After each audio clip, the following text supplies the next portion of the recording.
His grace प्रशांत Mukund his grace प्रशांत मुकुंद प्रभु जी हमारे बीच हैं। और हम सब मिलके एक बार उनका जोरदार हरे कृष्ण महामंत्र बोल के स्वागत करते हैं। सब अनम्यूट कर सकते हैं।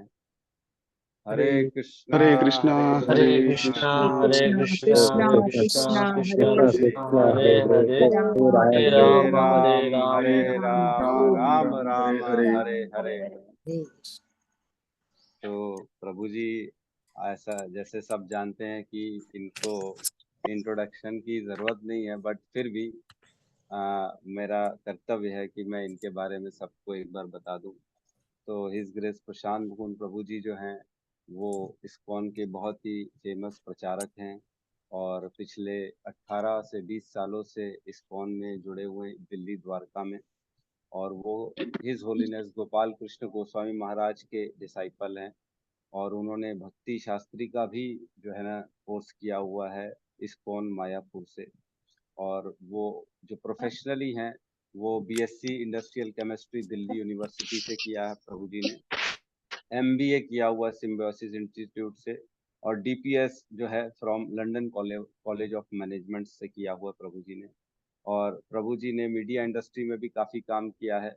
और नेशनल फार्मास्यूटिकल रिसर्च कंपनी में भी काफ़ी सारी में थे प्रभु जी, काफ़ी उच्च ओहदे पर थे। और प्रभु जी जो है वाइस प्रेसिडेंट रह चुके अन्नामृत इस्कॉन फूड रिलीफ फाउंडेशन के। और प्रभु जी जो है रेगुलर टीचिंग फैकल्टी हैं इस्कॉन भागवत महाविद्यालय में। और प्रभु जी का अभी भी अपकमिंग श्रीमद् भागवतम का कोर्स चालू होने वाला है। और प्रभु जी को 2 बार स्पिरिचुअल आइकॉन ऑफ एशिया का अवार्ड मिल चुका है।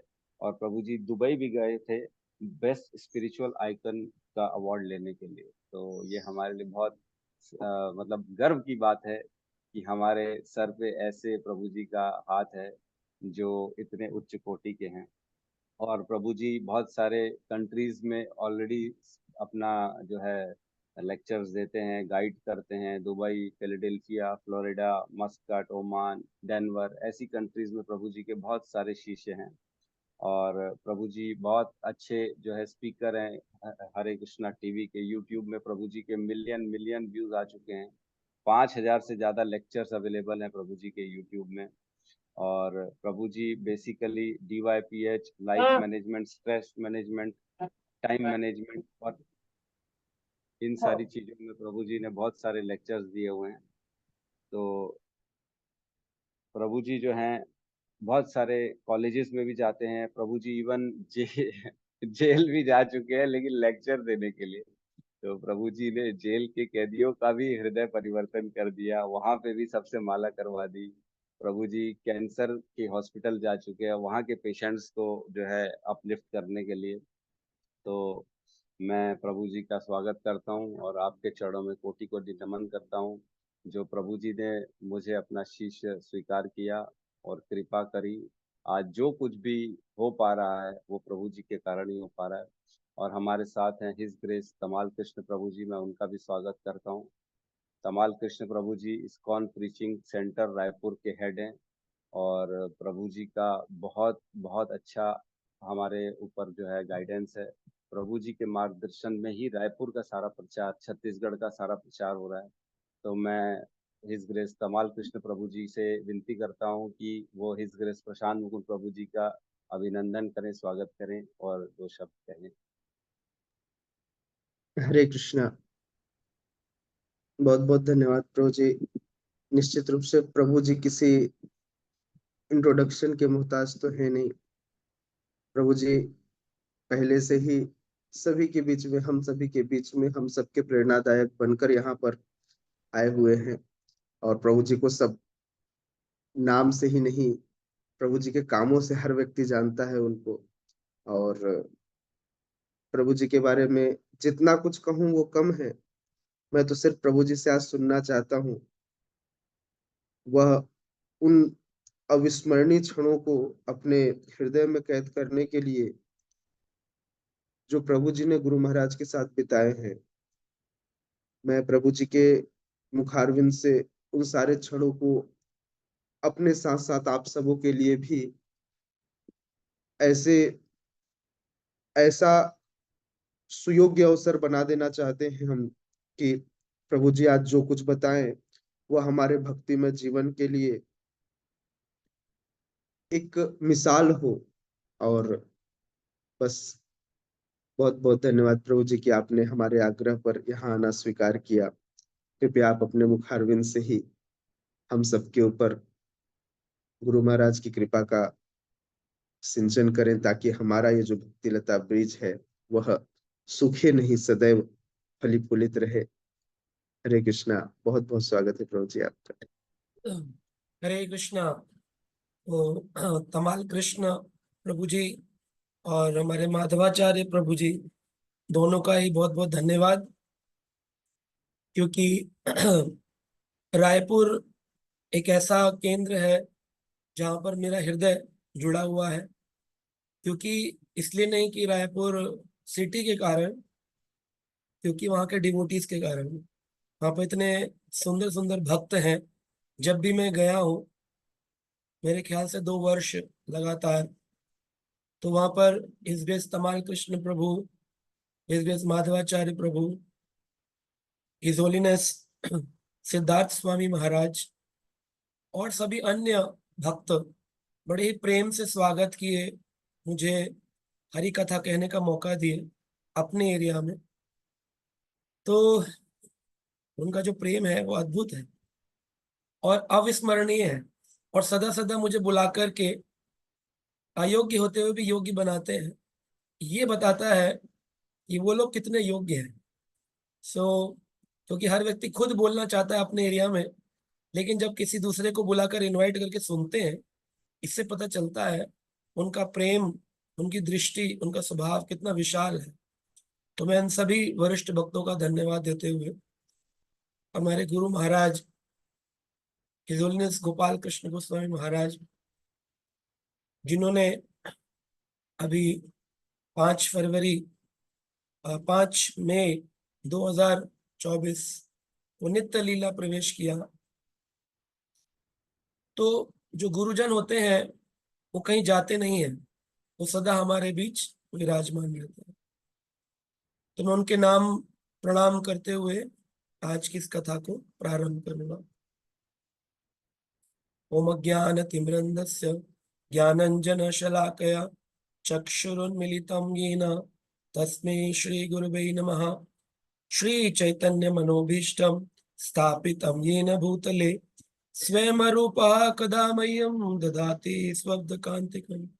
वन्देऽहं श्रीगुरु श्रीयुतः पदकमलं श्रीगुरून् वैष्णवांश्च श्रीरूपं साग्रजातं सहगण रघुनाथान्वितं तं सजीवं साद्वैतं सावधूतं परिजन सहितं कृष्ण चैतन्य श्री राधा कृष्ण पादान् सहगण ललिता श्री विशाखान्वितांश्च। हे कृष्ण करुणा सिंधु दीनबंधु जगतपते गोपेश गोपिका कांत राधा कांत नमस्तुते। तप्त कांचन गौरांगी श्राधे वृंदावनेश्वरी वृषभानुसुते देवी प्रणमामि हरिप्रिय। वाञ्छाकल्पतरुभ्यश्च कृपा सिन्धुभ्येव च पतितानां पावनेभ्यो वैष्णवेभ्यो। जय श्री कृष्ण चैतन्य प्रभु नित्यानंद श्री अद्वैत गदाधर श्रीवासादि गौर भक्तवृंद। हरे कृष्ण कृष्ण कृष्ण हरे हरे, हरे राम राम राम हरे। नमो विष्णुपादाय कृष्ण प्रेष्ठाय भूतले श्रीमते भक्तिवेदांत स्वामीति नामिने। नमस्ते सरस्वते देवे गौरवाणी प्रचारिणे निर्विशेष शून्यवादी पाश्चात देशतारिणे।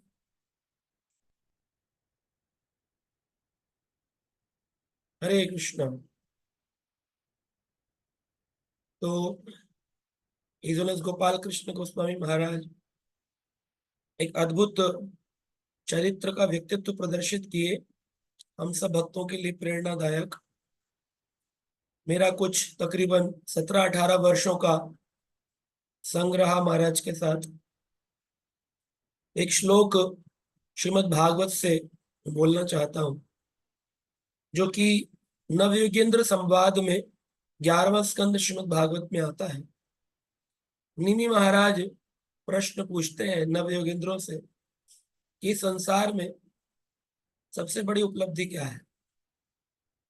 तो नवयोगेंद्र, जो कि ऋषभ देव के 9 पुत्र हैं, 100 पुत्रों में से, उसमें से वह जवाब देते हैं, दुर्लभो मानुषो जन्मो देहिनां क्षणभंगुरा तत्रापि दुर्लभम मन्ये वैकुंठः प्रिय दर्शनम। वो कहते हैं दुर्लभो मानुषो देहा, 84 लाख योनि में घूमने के बाद मनुष्य देह दुर्लभ है। पशु बनेंगे, कीड़े बनेंगे, पतंग बनेंगे, पेड़ बनेंगे।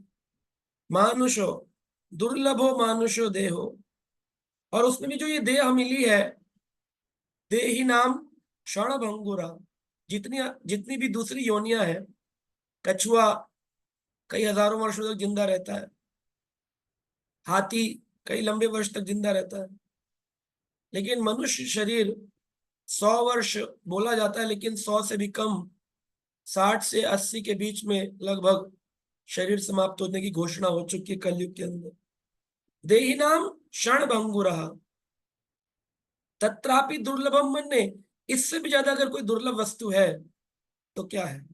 बोले तत्रापि दुर्लभम मन्ये वैकुंठा प्रिय दर्शनम, एक ऐसे भक्त का दर्शन जिसके दर्शन मात्र से वैकुंठ का सुख प्राप्त होता हो, उसे वैकुंठ प्रिय भक्त कहते हैं, या फिर भागवत भक्त कहते हैं। 2 प्रकार के भागवत होते हैं, ग्रंथ भागवत, भक्त भागवत। ग्रंथ तो हम सब पढ़ते हैं, परंतु भक्त भागवत के रूप में हिजोलेंस गोपाल कृष्ण गोस्वामी महाराज को व्यक्तिगत रूप से देखा है। महाराज जी बड़े ही दृढ़ थे, आप सब जानते हैं, मंगल आरती को लेकर के। महाराज जी बड़े दृढ़ थे प्रचार कार्य को लेकर, पुस्तक वितरण को लेकर, और सबसे इंपॉर्टेंट जो था, दूसरे भक्तों का ख्याल रखना। महाराज जी एक बार रशिया से ट्रैवल करके आए। जब कोई व्यक्ति विदेश से आता है तो जेट लैग नाम की एक चीज होती है, जेट लैग होता है, यानी नींद आती है। दिन के समय सोएंगे और रात के समय जगेंगे, क्योंकि विदेश में विपरीत चलता है। रशिया से ट्रैवल करके आए तो महाराज जी को मंगल आरती जाना था। महाराज जी तुरंत स्नान किए और मंगल आरती के लिए चले गए। मंगल आरती करने के बाद भक्तों ने कहा, महाराज जोश जोश में आपने मंगल आरती तो कर ली, अब आपको सोना पड़ेगा। महाराज बोले, नहीं, मेरा प्रवचन का टाइम बताओ, कितने बजे मुझे तैयार होना है। तो भक्त लोग बोले, महाराज प्रवचन मत दीजिए, आप बेहोश हो जाएंगे, यात्रा करके आए हैं, वहां पे भी प्रवचन दे के आए हैं, प्रसाद भी ढंग से नहीं पाया है, आप थोड़ा रेस्ट करिए एक दिन का। महाराज बोलते हैं, तुम मुझे शिला प्रभुपाद जी की सेवा से दूर करना चाहते हो कि मैं प्रचार कार्य ना करूं? इसका अपराध तुम सबको लगेगा। सारे भक्त बोले, नहीं पर महाराज, हम अपराध की बात आपकी मानने को तैयार है, लेकिन आपका रेस्ट उससे भी ज्यादा जरूरी है। महाराज बोलते हैं, वैसे भी बाहर के लोग इस्कॉन पर बड़ा प्रश्न चिन्ह उठाते हैं कि इस्कॉन के लोग बड़े ऐशो आराम में रहते हैं, इनका पैसा विदेश जाता है। बहुत सारे हमारे ऊपर वैसे ही लोगों ने बिना बात के एलिगेशन लगाए हैं। लोग बोलते हैं इनके लोग सन्यासी मजे से एसी के रूम में सोते हैं, खूब खाते हैं डोनेशन के पैसे से। मैं नहीं चाहता कि मैं हमारे इस्कॉन पर कोई ब्लेम आए, मैं अपने प्राण भी त्यागूंगा तो प्रचार करते हुए। तो ये भाव महाराज ने लिया। आप देख सकते हैं 80 वर्ष की लगभग अवस्था में जब दुनिया रिटायर होकर वृंदावन में बैठ जाती है, महाराज जी ने अपने जीवन काल में 200 से अधिक मंदिरों में योगदान दिया। दिल्ली, बम्बई, वृंदावन, मायापुर, मुख्य से सभी मंदिरों के अंदर महाराज का योगदान। उनके बिना कोई मीटिंग नहीं होती, कोई कंस्ट्रक्शन मीटिंग नहीं होती, हर मीटिंग की डिजाइन चेक किए बिना आगे बात बढ़ती नहीं। जहां महाराज पहुंचेंगे जिस मंदिर में, जैसे ही महाराज का स्वागत होता था, महाराज आते ही वॉशरूम जाएंगे, भक्त बोलेंगे महाराज थोड़ा जल पी लीजिए, प्रसाद पा लीजिए, महाराज बोलते नहीं, पहले कंस्ट्रक्शन बिल्डिंग देखने चलेंगे कहां तक पहुंचे। और अभी भी जब अपने नित्य लीला प्रवेश का समय जब महाराज का आया, तभी वो श्री ये देहरादून के अंदर नए मंदिर ओपनिंग के अंदर जमीन खरीदी गई है, भूमि पूजन चल रहा है, उसे छोड़े नहीं महाराज। और अभी कुछ ही 3-4 दिन पहले ही वृंदावन से आए थे, चाहते तो वृंदावन में रह सकते थे, लेकिन महाराज चाहते हैं, उनकी इच्छा है कि मैं जब भी जाऊंगा इस संसार से तो प्रचार करते हुए जाना चाहता, रुके नहीं। महाराज जी का कई बार चोट लगी, देहरादून में जब चोट लगी तो वो 5वीं बार थी। उससे पहले भी महाराज एक बार गुरुकुल वृंदावन में, उससे भी पहले दिल्ली में एक बार, तो महाराज मायापुर में एक बार। तो भक्त बताते रहते थे उनके साथ जो सेवा में थे कि चोट लग जाती थी महाराज को, पूरा मार्क पड़ा है आंख के ऊपर, पूरा काला हो गया है, और ऐसी अवस्था में भी महाराज मंगल आरती के लिए जा रहे हैं, स्नान करके कथा करने जा रहे हैं। Nothing can stop the preaching work, Maharaj बोलते हैं, प्रचार नहीं रुकना चाहिए। तो बहुत ही ज्यादा उन्होंने प्रयास किया कि कभी भी प्रचार का न रुके। तो उनके जो वरिष्ठ शिष्य भगन है, महाराज ने, जैसे हम सुनते हैं, शिला प्रभुपाद जी ने संन्यास दिया, आगे शिष्यों को ब्रह्मचारी बनाया, गृहस्थ डिवोटी बनाए, 5,000 भक्तों को दीक्षा दिया, 10,000 भक्तों को इन्फ्लुएंस किया, 108 मंदिर बनाए। तो शिष्य कौन सा अच्छा होता है? जो गुरु से ज्यादा बढ़कर के काम करके दिखाए। जैसे एक बेटा अपने पिता से ज्यादा जब काम करता है, तब वो बेटा पिता के नाम को रोशन करता है। तो महाराज जी ने अपने जीवन काल में 40,000 से अधिक भक्तों को दीक्षा प्रदान किया। महाराज ने 200 से अधिक मंदिरों में अपना योगदान दिया। महाराज ने करोड़ों पुस्तकों का वितरण किया। तो देखिए कितनी गंभीर बात है। सन 1896 1896 श्रील प्रभुपाद जी का जन्म हो। उस समय श्रील भक्ति विनोद ठाकुर ने एक पुस्तक लिखी थी, life and परसेप्ट्स of Shri Chaitanya Mahaprabhu, यानी चैतन्य महाप्रभु की जीवनी पर पुस्तक लिखी गई। उस पुस्तक का प्रचार करने के लिए भक्ति विनोद ठाकुर को बंगाल के लोगों ने पूछा, ठाकुर जी आपने ये पुस्तक अंग्रेजी में लिखी है, अंग्रेजी किसको पढ़नी आती है? यहाँ तो लोग हिंदी और बंगला पढ़ते हैं। भक्ति विनोद ठाकुर ने कहा विदेश के लोगों का प्रचार करने के लिए, क्योंकि चैतन्य भागवत में लिखा है, पृथ्वी ते आछे यत नगर आदि ग्राम सर्वत्र प्रचार होइब मेरो नाम। तो विदेश के लोगों को प्रचार कैसे करेंगे? तो उस कार्य के लिए मैंने ये पुस्तक लिखी है। कह रहे पुस्तक लिखने से क्या होता है? इतने सारे ग्रंथ लिखे गए प्राचीन काल में, जब तक कोई उनको समझाने वाला ना हो वो कैसे काम होगा? तो क्या आप विदेश जाने वाले हैं? तो भक्ति विनोद ठाकुर ने कहा नहीं नहीं, मैंने ग्रंथ लिख दिए हैं, विदेश जाने का काम करने वाला कहीं ना कहीं पैदा हो गया होगा। तो 1896 में ही उन्होंने पुस्तक लिखी और विदेश की लाइब्रेरी में भेजी, और वही उसी साल श्रील प्रभुपाद जी का जन्म हुआ। इसी प्रकार भगवान कृष्ण की जन्माष्टमी भाद्रपद महीने की अष्टमी तिथि को आती है। उसके अगले दिन कृष्ण के नाम का प्रचार करने के लिए, अब देखिए कैसी संरचना है ठाकुर जी की। कृष्ण के नाम का प्रचार करने के लिए श्रील प्रभुपाद जी अभय चरण का जन्म नंद उत्सव के दिन होता है, इसलिए प्रभुपाद जी को नंदू कह के बुलाते थे। श्रील प्रभुपाद जी के 1944 में अपने गुरु की आज्ञा अनुसार एक पुस्तक लिखी जिसका नाम था बैक टू गॉड हेड। आप सब सुनते हैं भगवत दर्शन पत्रिका। उस समय प्रभुपाद जी ने गीता नहीं लिखी थी, गृहस्थ जीवन में थे। Back to Godhead magazine छापी थी, वर्ल्ड वॉर का समय था। तो प्रभुपाद जी लिख रहे थे कि वर्ल्ड वॉर के समय अगर किसी को शांति चाहिए तो इस पुस्तक को पढ़ना चाहिए। तो पुस्तक किसमें लिखी थी? बैक टू गॉड हेड, अंग्रेजी में।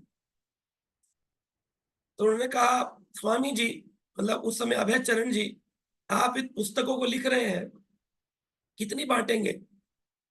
विश्व शांति के लिए तो कोई व्यक्ति होना चाहिए जो पुस्तकों को विदेशों में वितरित करे। क्या आप काम को खुद करेंगे? क्या आपके पास विदेश जाने का पैसा है जो आप अंग्रेजी में लिख रहे हैं? तो अभय चरण डे ने, उस समय अभय चरणारविंद दास हुआ करते थे, प्रभुपाद जी का नाम दीक्षित नाम था अभय चरणारविंद दास। उन्होंने बोला कि मैंने अंग्रेजी पत्रिका लिख दी है, इसके वितरण का काम करने वाले ने कहीं ना कहीं जन्म लिया है। और हम देखते हैं नंद उत्सव के 2 दिन बाद, यानी कि 9वीं तिथि के 2 दिन बाद एकादशी आती है। तो आनंदा एकादशी 1944, जिस साल back to Godhead magazine छपी, उसी साल गोपाल कृष्ण गोस्वामी महाराज का जन्म दिल्ली में हुआ। तो अब देखिए कितना सीक्वेंशियल है। कृष्ण के नाम का प्रचार करने के लिए प्रभुपाद जन्माष्टमी के अगले दिन आते, और प्रभुपाद जी के ग्रंथों का वितरण करने के लिए 1944 जिस साल छपी बैक टू गॉड हेड, उसी साल आनंदा एकादशी 2 दिन बाद एक भगवत आचार्य का जन्म इस धराधाम पर होता।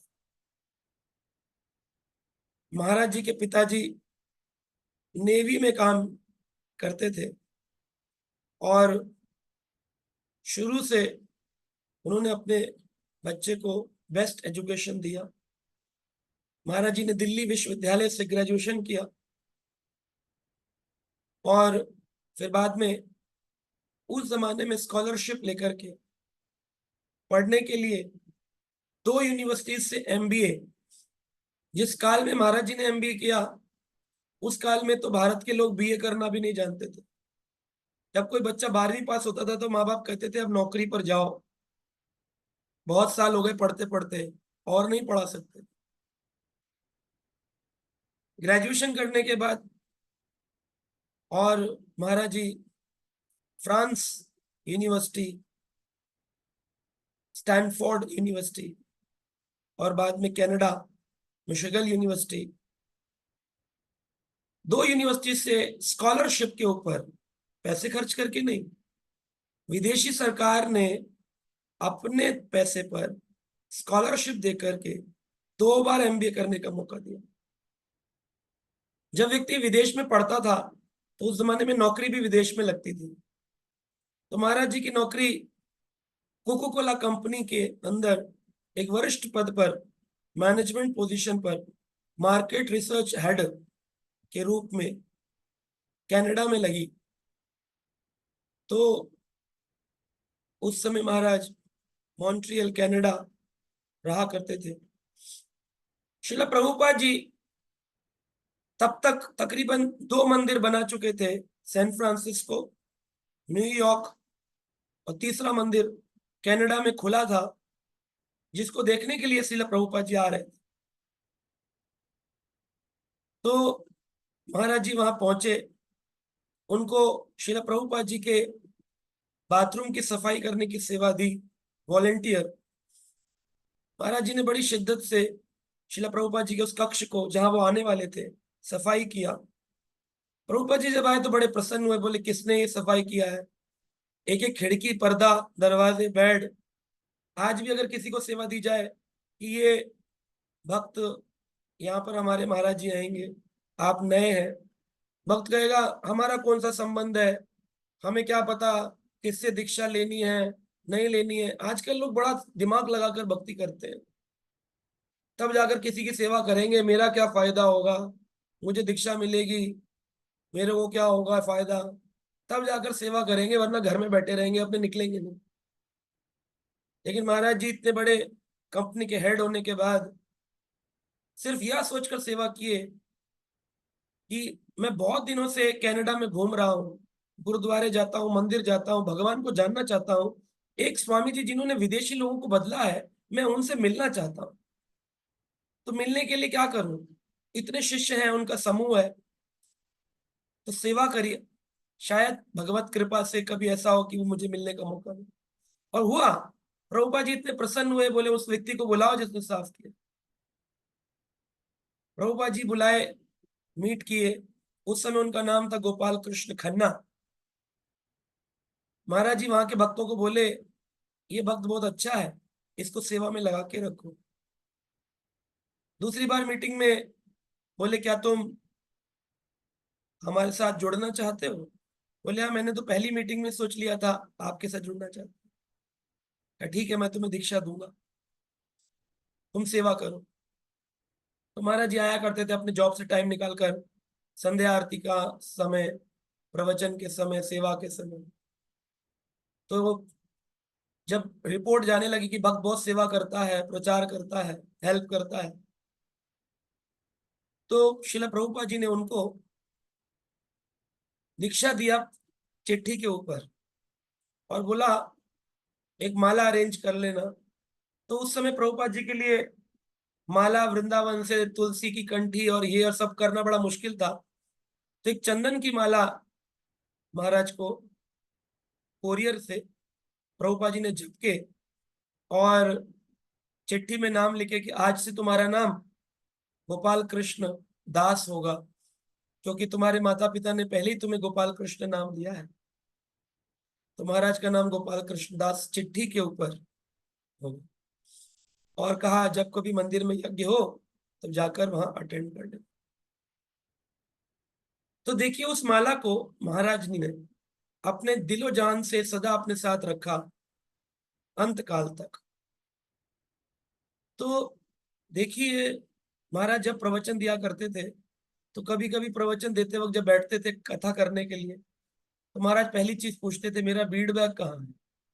क्योंकि ज्यादातर सेक्रेटरी लोग ले लेते थे और सेवक लोग लेते, सर पर लगा रहे महाराज की माला को, आशीर्वाद लेना चाह रहे हैं। लेकिन महाराज जी प्रवचन शुरू करने में पहले जय राधा माधव गाएंगे, मंगलाचरण करेंगे, और जब कथा शुरू होगी तो उससे पहले अपने बीड बैग में हाथ डालेंगे और प्रभुपाद जी की माला को स्पर्श करेंगे, यह सोच के कि प्रभुपाद की कृपा से ही तो मैं प्रवचन कर रहा हूं। इतने बड़े सन्यासी जिन्होंने 40,000 से अधिक शिष्य बना डाले, अपने ही जीवन काल में सन्यासी शिष्य बनाए। हिज होलीनेस प्रबोधानंद सरस्वती महाराज, हिज होलीनेस भक्ति आश्रय वैष्णव स्वामी महाराज, इतने सारे हम देखते हैं उनके सन्यासी शिष्य। हिज होलीनेस भक्ति वनमाली स्वामी महाराज, अमरीश महाराज, हिज होलीनेस भक्ति गोकुलानंद स्वामी महाराज, कितने लोगों को सन्यास दिया हो। हम सुनते रामानुजाचार्य जी के समय, प्रभुपाद जी के समय वो लोग सन्यास देते थे। बहुत मुश्किल है, लोग दीक्षा भी नहीं दे पाते इतने सारी। लेकिन दीक्षा देना, ट्रैवल करना, लोगों के जीवन को छूना, उनके जीवन को बदलना, सन्यास देना, ब्रह्मचारी बनाना, ब्राह्मण दीक्षा देना, मंदिर बनाना, तो आदमी एक काम करेगा ना, मल्टीपल काम कैसे कर सकते हैं कोई व्यक्ति? तो जैसे प्रभुपाद जी के शिष्य बताते हैं कि प्रभुपाद जी के गुरु भाई बोलते थे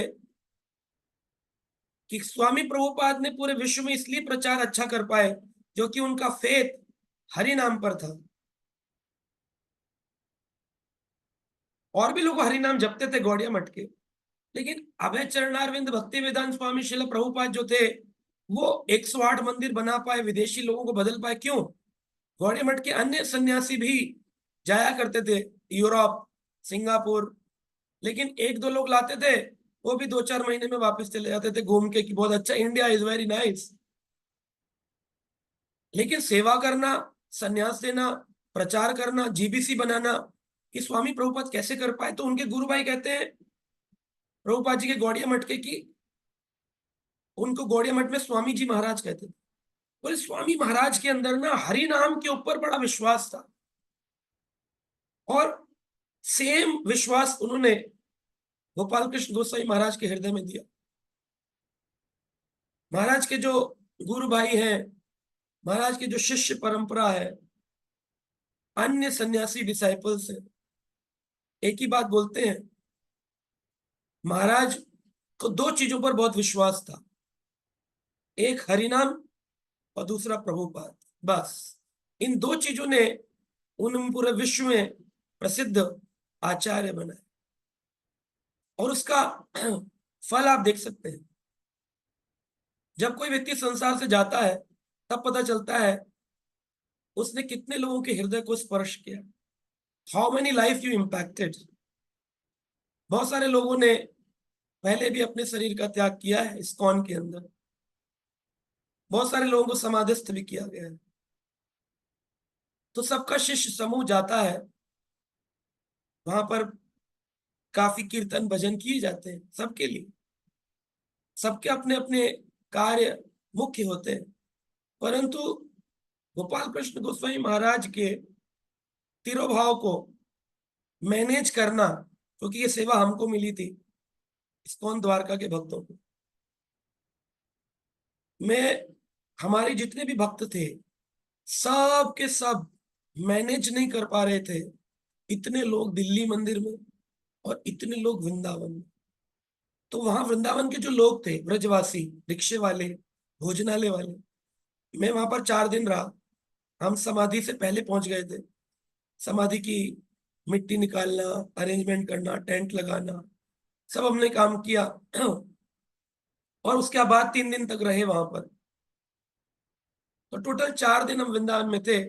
वृंदावन के लोग बोले आपके जो फाउंडर आचार्य है ना प्रभुपाद जी, जब उनकी समाधि हुई थी तब पूरा विश्व आया था, और उसके बाद वृंदावन में इतने सन्यासी, इतने अन्य संप्रदाय के साधुओं ने तिरोभाव किया, लेकिन ऐसा हाल वृंदावन का कभी हमने नहीं देखा।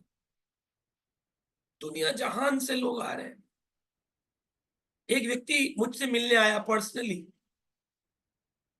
उसका नाम था विक्टर वर्मा, उनके पिताजी का नाम था मदन मोहन वर्मा। तो हम शू स्टॉल पर थे, और तकरीबन हम लोगों ने 1742 बैग्स चप्पलों के रखे थे। हमारे जो भक्त समूह में, एक बैग में तकरीबन 10 चप्पल थी, तो 1742 बैग काउंट हमने टोकन बनाए थे। शाम के 9 बजे तक, सुबह 6 बजे से भक्तों ने बैग लेना देना किया। देख नहीं पा रहे थे, समझ नहीं पा रहे थे कि कितने लोग आ रहे हैं और कितने लोग चप्पल ले जा रहे हैं, फिर आ रहे हैं, फिर जा रहे हैं। तो हमने दोबारा किसी की चप्पल नहीं ली। दोबारा हम बोलते थे आप अपनी जिम्मेदारी पर उतारिए, तो बाहर बहुत सारी पड़ी थी ऐसी। बैग एक ही बार लिया गया और एक ही बार दिया गया। सोच लिए 17 को 100 को 10 से मल्टीप्लाई कर दीजिए, कितने लोग आए होंगे। क्योंकि 5 अगर फैमिली मेंबर आए तो 2-2 चप्पल है सबकी, तो 10-10 चप्पल है, तो 5 तो मान ही लीजिए मेंबर एक एक बैग में। इतने लोग तो चप्पल उतार रहे हैं, कितने लोग तो नंगे पैर आए अपनी गाड़ी में चप्पल उतार के, कितने रूम पर चप्पल उतार के।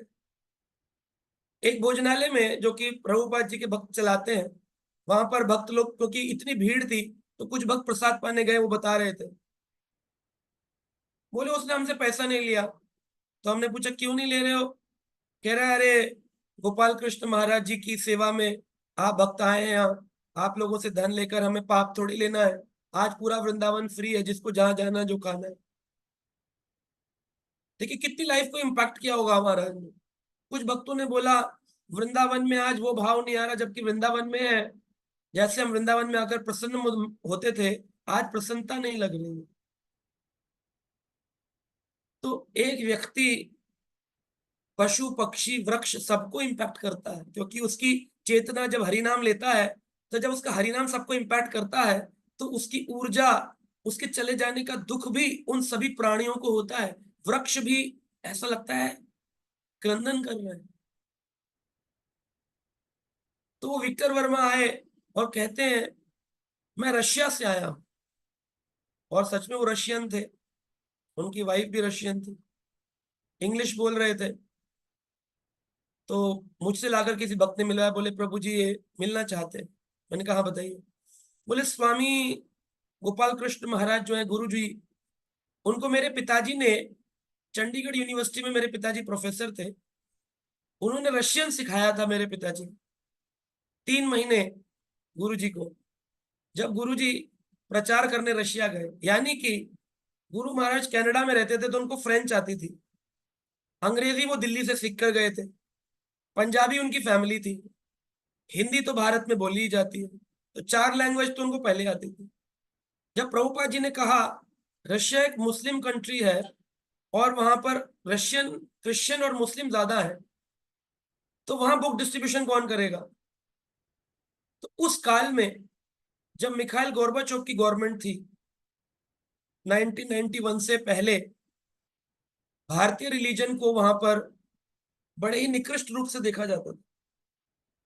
और अगर कोई संस्कृत ग्रंथ, हिंदी ग्रंथ, गीता पढ़ता देख लिया जाए तो उसको वहां की, जैसे हमारे यहाँ सीबीआई है, वहां की केजीबी उठाकर जेल में बंद कर देती थी और साइबेरियन जेल में भेजकर उनको डंडों से मारा जाता था, पीटा जाता था। तो ऐसे काल में महाराज ने मॉस्को में बुक फेयर होता था हर साल, उस बुक फेयर में जो होता है ना, जैसे दिल्ली में भी होता है प्रगति मैदान में बुक फेयर, उसमें सारे विश्व के लोग आते हैं अपनी अपनी ग्रंथ लेके, बुक्स लेके। तो महाराज ने प्रभुपाद जी से कहा था इस बुक फेयर में मैं जाऊंगा। तो प्रभुपाद ने कहा कि भाई रशियन आती होगी तब तो जाओगे। तो विक्टर वर्मा बता रहा था कि मेरे पिताजी ने गुरु जी को सिखाया था, पर मैं इतना अभागा हूं, वो कह रहा था I am so unfortunate that I could not meet guru ji, मैं उनसे मिल नहीं पाया। एक बार अपने पिताजी के साथ जुहू मंदिर में गया था मिलने के लिए, और एक बार दिल्ली मंदिर आया था। मेरे पिताजी उनसे बात करते रहते थे, मैं बहुत छोटा था तो मैं इधर उधर घूमता रहता था, उन्होंने कुछ हाथ में प्रसाद दिया था वो मैंने खाया था, लेकिन मैं इतना व्यस्त रहा कभी मिलने नहीं आया। पर अभी मैं अपनी वाइफ के साथ बाई चांस रशिया से इंडिया आया हूँ घूमने, और मैं आगरा जा रहा था ताजमहल घूमने, मॉन्यूमेंट। मुझे खबर मिली, क्योंकि ये खबर तो पूरे वर्ल्ड में फैल रही थी, तो उसको खबर मिली, मैसेज आया ग्रुप से, किसी ग्रुप में घूमता घूमता, कि गोपाल कृष्ण गोस्वामी महाराज का तिरोभाव हुआ है, समाधि नित्य लीला प्रवेश किए। बोला वो चीज देखकर मैं आगरा नहीं गया, अपने टैक्सी वाले को बोला यू टर्न लीजिए और यहाँ आया हूँ, मुझे एक बार मिला दीजिए। मैंने कहा इतने लोग हैं, 10,000 लोगों के बीच में स्टेज पे हमें ही नहीं चढ़ने देंगे, आपको कहाँ से लेके जाऊंगा मैं। फिर भी क्योंकि मैनेजमेंट हम कर रहे थे तो मैंने जैसे तैसे करके उनको लेके गए स्टेज पर। फिर वापिस आकर के, क्योंकि उन्होंने रशियन ड्रेसेस पहनी हुई थी उनकी फैमिली ने, तो बोले हमें हरिनाम चादर दीजिए, हम ऐसे नहीं जाना चाहते। देखिए संस्कार कहीं ना कहीं महाराज ने उनके हृदय में स्पर्श किया। बोले हम ऐसे नहीं जाएंगे स्टेज पर रशियन ड्रेस में, हमको थोड़ा कुछ हरिनाम चादर दे दीजिए कवर करने के लिए। तो हमारे पास कुछ चादर, वेलकम चादर थी, वो उनको दी, उन्होंने पहनी, फिर महाराज जी को स्पर्श किया, रोने लग गए पूरी फैमिली। और बाहर आके इतना थैंक यू बोला। मैंने कहा आप प्रसाद ले लीजिए, महाराज जी का प्रसाद बट रहा है। प्रसाद भी नहीं पाए, रोने लग गए। बोले हम आपको जीवन भर याद रखेंगे कि आपने हमारा वो काम करा दिया जो करने के लिए हम पूरा जीवन सोच रहे थे, कभी जाएंगे मिलेंगे, कभी जाएंगे मिलेंगे। पर हम जब मिले तो ऐसे काल में मिले जब वो ऑलरेडी नित्य लीला गए हैं। बहुत रोए और फोटो खींचा, और रशिया पहुंच करके वो फोटो मुझे भेजा। और अभी महाराज जी का चित्र अपने घर में लगाया है उन्होंने। तो इस तरह देखिए कितने लोगों का जीवन, क्या प्रयास किया होगा रशियन सीखने के लिए। आज बोला जाए संस्कृत सीख लीजिए आप लोग ग्रंथ पढ़ने के लिए, बंगला सीख लीजिए सीखेंगे हम, टाइम है, ग्रंथ पढ़ने का तो टाइम नहीं है। सीखेंगे हम कोई लैंग्वेज कि भाई एक कंट्री है वहां प्रचार करने जाना है, उस कंट्री की लैंग्वेज सीख लीजिए, जाएंगे हम। प्रभुपाद जी के शिष्यों ने किया है। इन्होंने जयप्रताप स्वामी महाराज ने बंगला सीखी है, अमेरिकन व्यक्ति ने, ताकि नवद्वीप में प्रचार हो सके, बंगाली लोगों के जीवन को बदला जा सके, बंगाली सीखी। और मीठी बंगला में लेक्चर दिया। बंगाली लोग जयप्रदा महाराज का प्रवचन सुनने आते हैं। तो गुरु महाराज हमारे जो थे, उन्होंने बहुत लोगों का जीवन बदला अपने प्रयासों से। महाराज के पास विग्रह नहीं होते थे पहले, तो महाराज जी को भक्त लोग बोलते थे आप तो सन्यास ले लिए हैं। 1981 में सन्यास लिए, 82 में गुरु बने, 1982 में, 81 में सन्यास लिए थे। शिला प्रभुपाद जी 1977 में नित्य लीला प्रवेश किए, उसके 4 साल बाद महाराज सन्यास लिए और 82 में गुरु बने, और डीटीज नहीं होती थी उनके पास। तो उस समय आइंद्रा प्रभु, जो कि बहुत बड़े कीर्तनिया थे, वो बोलते थे गोपाल कृष्ण महाराज आपके पास विग्रह तो होने चाहिए। शिष्य भी कहते थे डीटीज तो होने चाहिए। तो महाराज जी डीटीज रखने में इंटरेस्टेड नहीं थे, क्योंकि महाराज प्रचार भी करते थे कि जो मंदिर है इस्कॉन का, वही आपका केंद्र होना चाहिए, उसी मंदिर में जाकर डीटी वर्शिप करो, सेवा करो। तो महाराज बोले मैं मंगला आरती जहां भी करता हूँ मंदिर में ही करता हूँ, मुझे क्या जरूरत है विग्रह रखने की। भक्त बोलते थे नहीं नहीं महाराज रखिए। तो कौन सा रखूं? तो बोले गौर निताई रखने चाहिए। तो गौर निताई को ढूंढने के लिए हिंदुलिस भक्ति वैष्णव आश्रय वैष्णव स्वामी महाराज को प्रभुपा गोपाल कृष्ण गोसाई महाराज ने बोला लाओ विग्रह। तो एक विग्रह मायापुर से लाए गए। तो वो विग्रह आइंद्रा प्रभु को दिखाए गए। उन्होंने कहा ना ना ना, ये विग्रह गोपाल कृष्ण महाराज के मूड के हिसाब से नहीं है। दूसरी बार जगन्नाथपुरी से लाए गए, वो भी उन्होंने कह दिया नहीं नहीं ये भी हिसाब से नहीं है। ऐसे करके तीसरी बार लकड़ी के डीटीज जब आए, लकड़ी के बकुल वृक्ष के बने हुए विग्रह थे, शायद एक चक्रा ग्राम जो नित्यानंद प्रभु का जन्म स्थान है वहां से बकुल वृक्ष के डीटीज थे, लकड़ी के, डांसिंग फॉर्म में नृत्य करते हुए। वो जब आए महाराज जी लेकर के भक्ति आश्रय वैष्णव स्वामी महाराज, तो महाराज जी बता रहे थे एक बार कि मैंने लाकर गुरु महाराज को दिया। तो गुरु महाराज बोले पहले इंदिरा प्रभु से चेक करवाओ। तो इंदिरा प्रभु को चेक कराया, तो इंदिरा प्रभु बोले yes these are the dancing deities, ये नाचते विग्रह, इन विग्रहों को आपको सेवा करना चाहिए, ये आपके मूड के अकॉर्डिंग है। बोले मूड के अकॉर्डिंग मतलब? बोले जब प्रचार होता है पृथ्वी ते आछे नगर आदि ग्राम सर्वत्र प्रचार हो भी मेरो नाम, जब चैतन्य महाप्रभु ने ये बात कही और जब पृथ्वी में प्रचार होगा तो महाप्रभु नृत्य करते हैं। तो देखिए नृत्य मुद्रा में ये आपके विग्रह हैं। फिर उनका अभिषेक किया, महाराज रखने लग गए। फिर महाराज को कुछ भक्तों ने ला करके गोवर्धन शिला दिया। गोवर्धन शिला जिसके ऊपर भगवान श्री कृष्ण के चरण चिन्ह है। तो वो चरण चिन्ह भी जैसे रघुनाथ दास गोस्वामी को श्री चैतन्य महाप्रभु ने अपने अंगूठे के प्रिंट का गोवर्धन दिया, महाराज जी को किसी भक्त ने गोवर्धन शिला ला के दिया, इस पर भगवान के चरण चिन्हों का अंकित है। भगवान उसके बाद में महानिधि महाराज उस समय हुआ करते थे इस्कॉन में, उन्होंने भी कंफर्म किया कि राधा कृष्ण भी होने चाहिए, ये भी होने चाहिए। धीरे धीरे करके जितने भी महाराज के शिष्य थे, भक्त थे, वो महाराज से इतना प्रेम करते थे, सभी लोग जहां भी जाते थे महाराज के लिए कुछ ना कुछ गिफ्ट लाते थे। तो महाराज सन्यासी हैं, कुछ गिफ्ट लेते नहीं थे। तो बोले ठीक है, इनको जो भी नेपाल जाएगा पशुपतिनाथ, गंडकी नदी, इनके लिए कुछ ना कुछ लाएगा। तो कई सारे व्रजवासी, कई सारे इस्कॉन के भक्त, कई सारे सन्यासी, प्रभुपाद के अन्य शिष्य, महाराज के शिष्य महाराज के लिए शिलाएं लाते थे, शालिग्राम शिला। तो कुर्मा शिला है महाराज जी के पास, दामोदर शिला है महाराज के पास, एक कृष्ण शिला है जिस पर गाय का खूर बना हुआ है। तो बहुत सारे शिलाएं महाराज के पास, छोटी छोटी एक कटोरा भर के शिलाएं। पर महाराज जी से बोलो एक शिला दे दीजिए महाराज जी कृपा करके, महाराज जी कहेंगे नो, नहीं देते थे किसी को भी। कुछ भक्त को दिए हैं, लेकिन उनकी बहुत काल सेवा करने के बाद ऐसा नहीं है कि शिला देखकर कोई आए और कहे कि हमें शिला दे। तो महाराज ने दिए जिसको अपनी इच्छा से दिए, मांगने पर महाराज बोलते थे नहीं।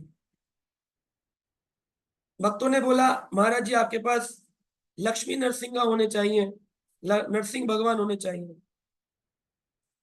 तो भक्त लोग बताते हैं कि प्रहलाद नरसिंह के प्रति महाराज का अटैचमेंट था। नरसिंह आरती महाराज जी रोज रात को नरसिंह कवच पढ़ के सोते हैं। क्यों? अपने लिए नहीं, इस्कॉन की रक्षा के लिए। क्योंकि जब प्रभुपाद जी ने देखा इस्कॉन में प्रॉब्लम आ रही है, तो नरसिंह भगवान नवदीप में स्थापित हुए। तो महाराज जी चाहते थे नरसिंह भगवान की सेवा करूं ताकि इस्कॉन की रक्षा हो।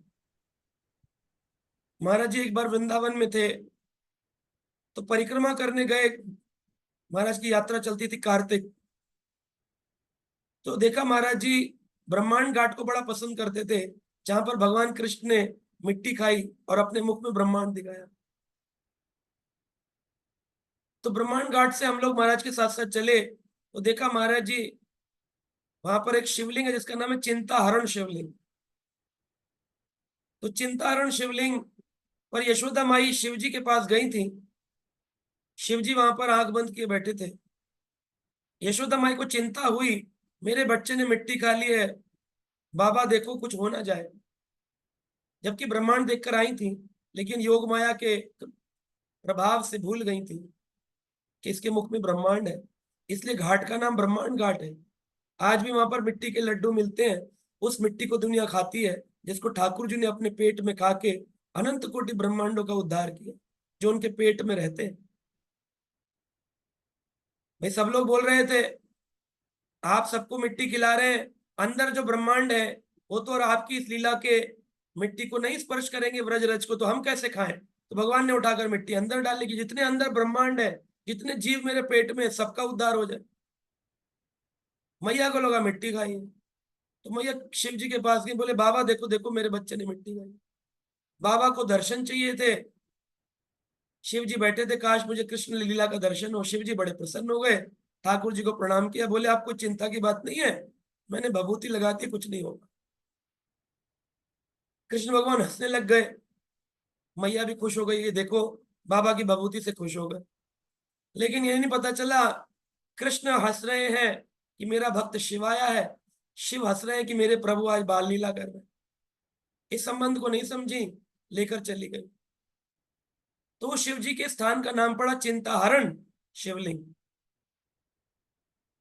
तो महाराज जाया करते थे चिंताहरण शिवलिंग पे प्रणाम करने। जबकि हम लोग शिव जी उपासक नहीं है, लेकिन महाराज सभी देवी देवताओं को प्रणाम करते थे और सबसे एक ही प्रार्थना करते थे, प्रभुपाद जी के मूवमेंट को कोई नुकसान ना हो। इस्कॉन की जितनी चिंताएं हैं उन सब का आप हरण करिए, ताकि प्रभुपाद जी का मूवमेंट रुके नहीं, आगे बढ़ता है। इसे कहते गुरु निष्ठा। और इसीलिए महाराज जी नरसिंह भगवान को चाहते थे कि आए। तो महाराज जी को एक दिन स्वप्न में नरसिंह भगवान का दर्शन हुआ और उन्होंने कहा मैं जल्दी तुम्हारे पास आने वाला हूं। ऑलरेडी इतने डिटीज महाराज लेके चलते थे, सबका ख्याल रखना, सबका श्रृंगार करना, सबको इत्र लगाना, सबको तुलसी जल दल। अब ग्रस्त में कोई माता हो, वो भी कोई कहे कि हाँ हाँ हम भी करते हैं महाराज की तरह।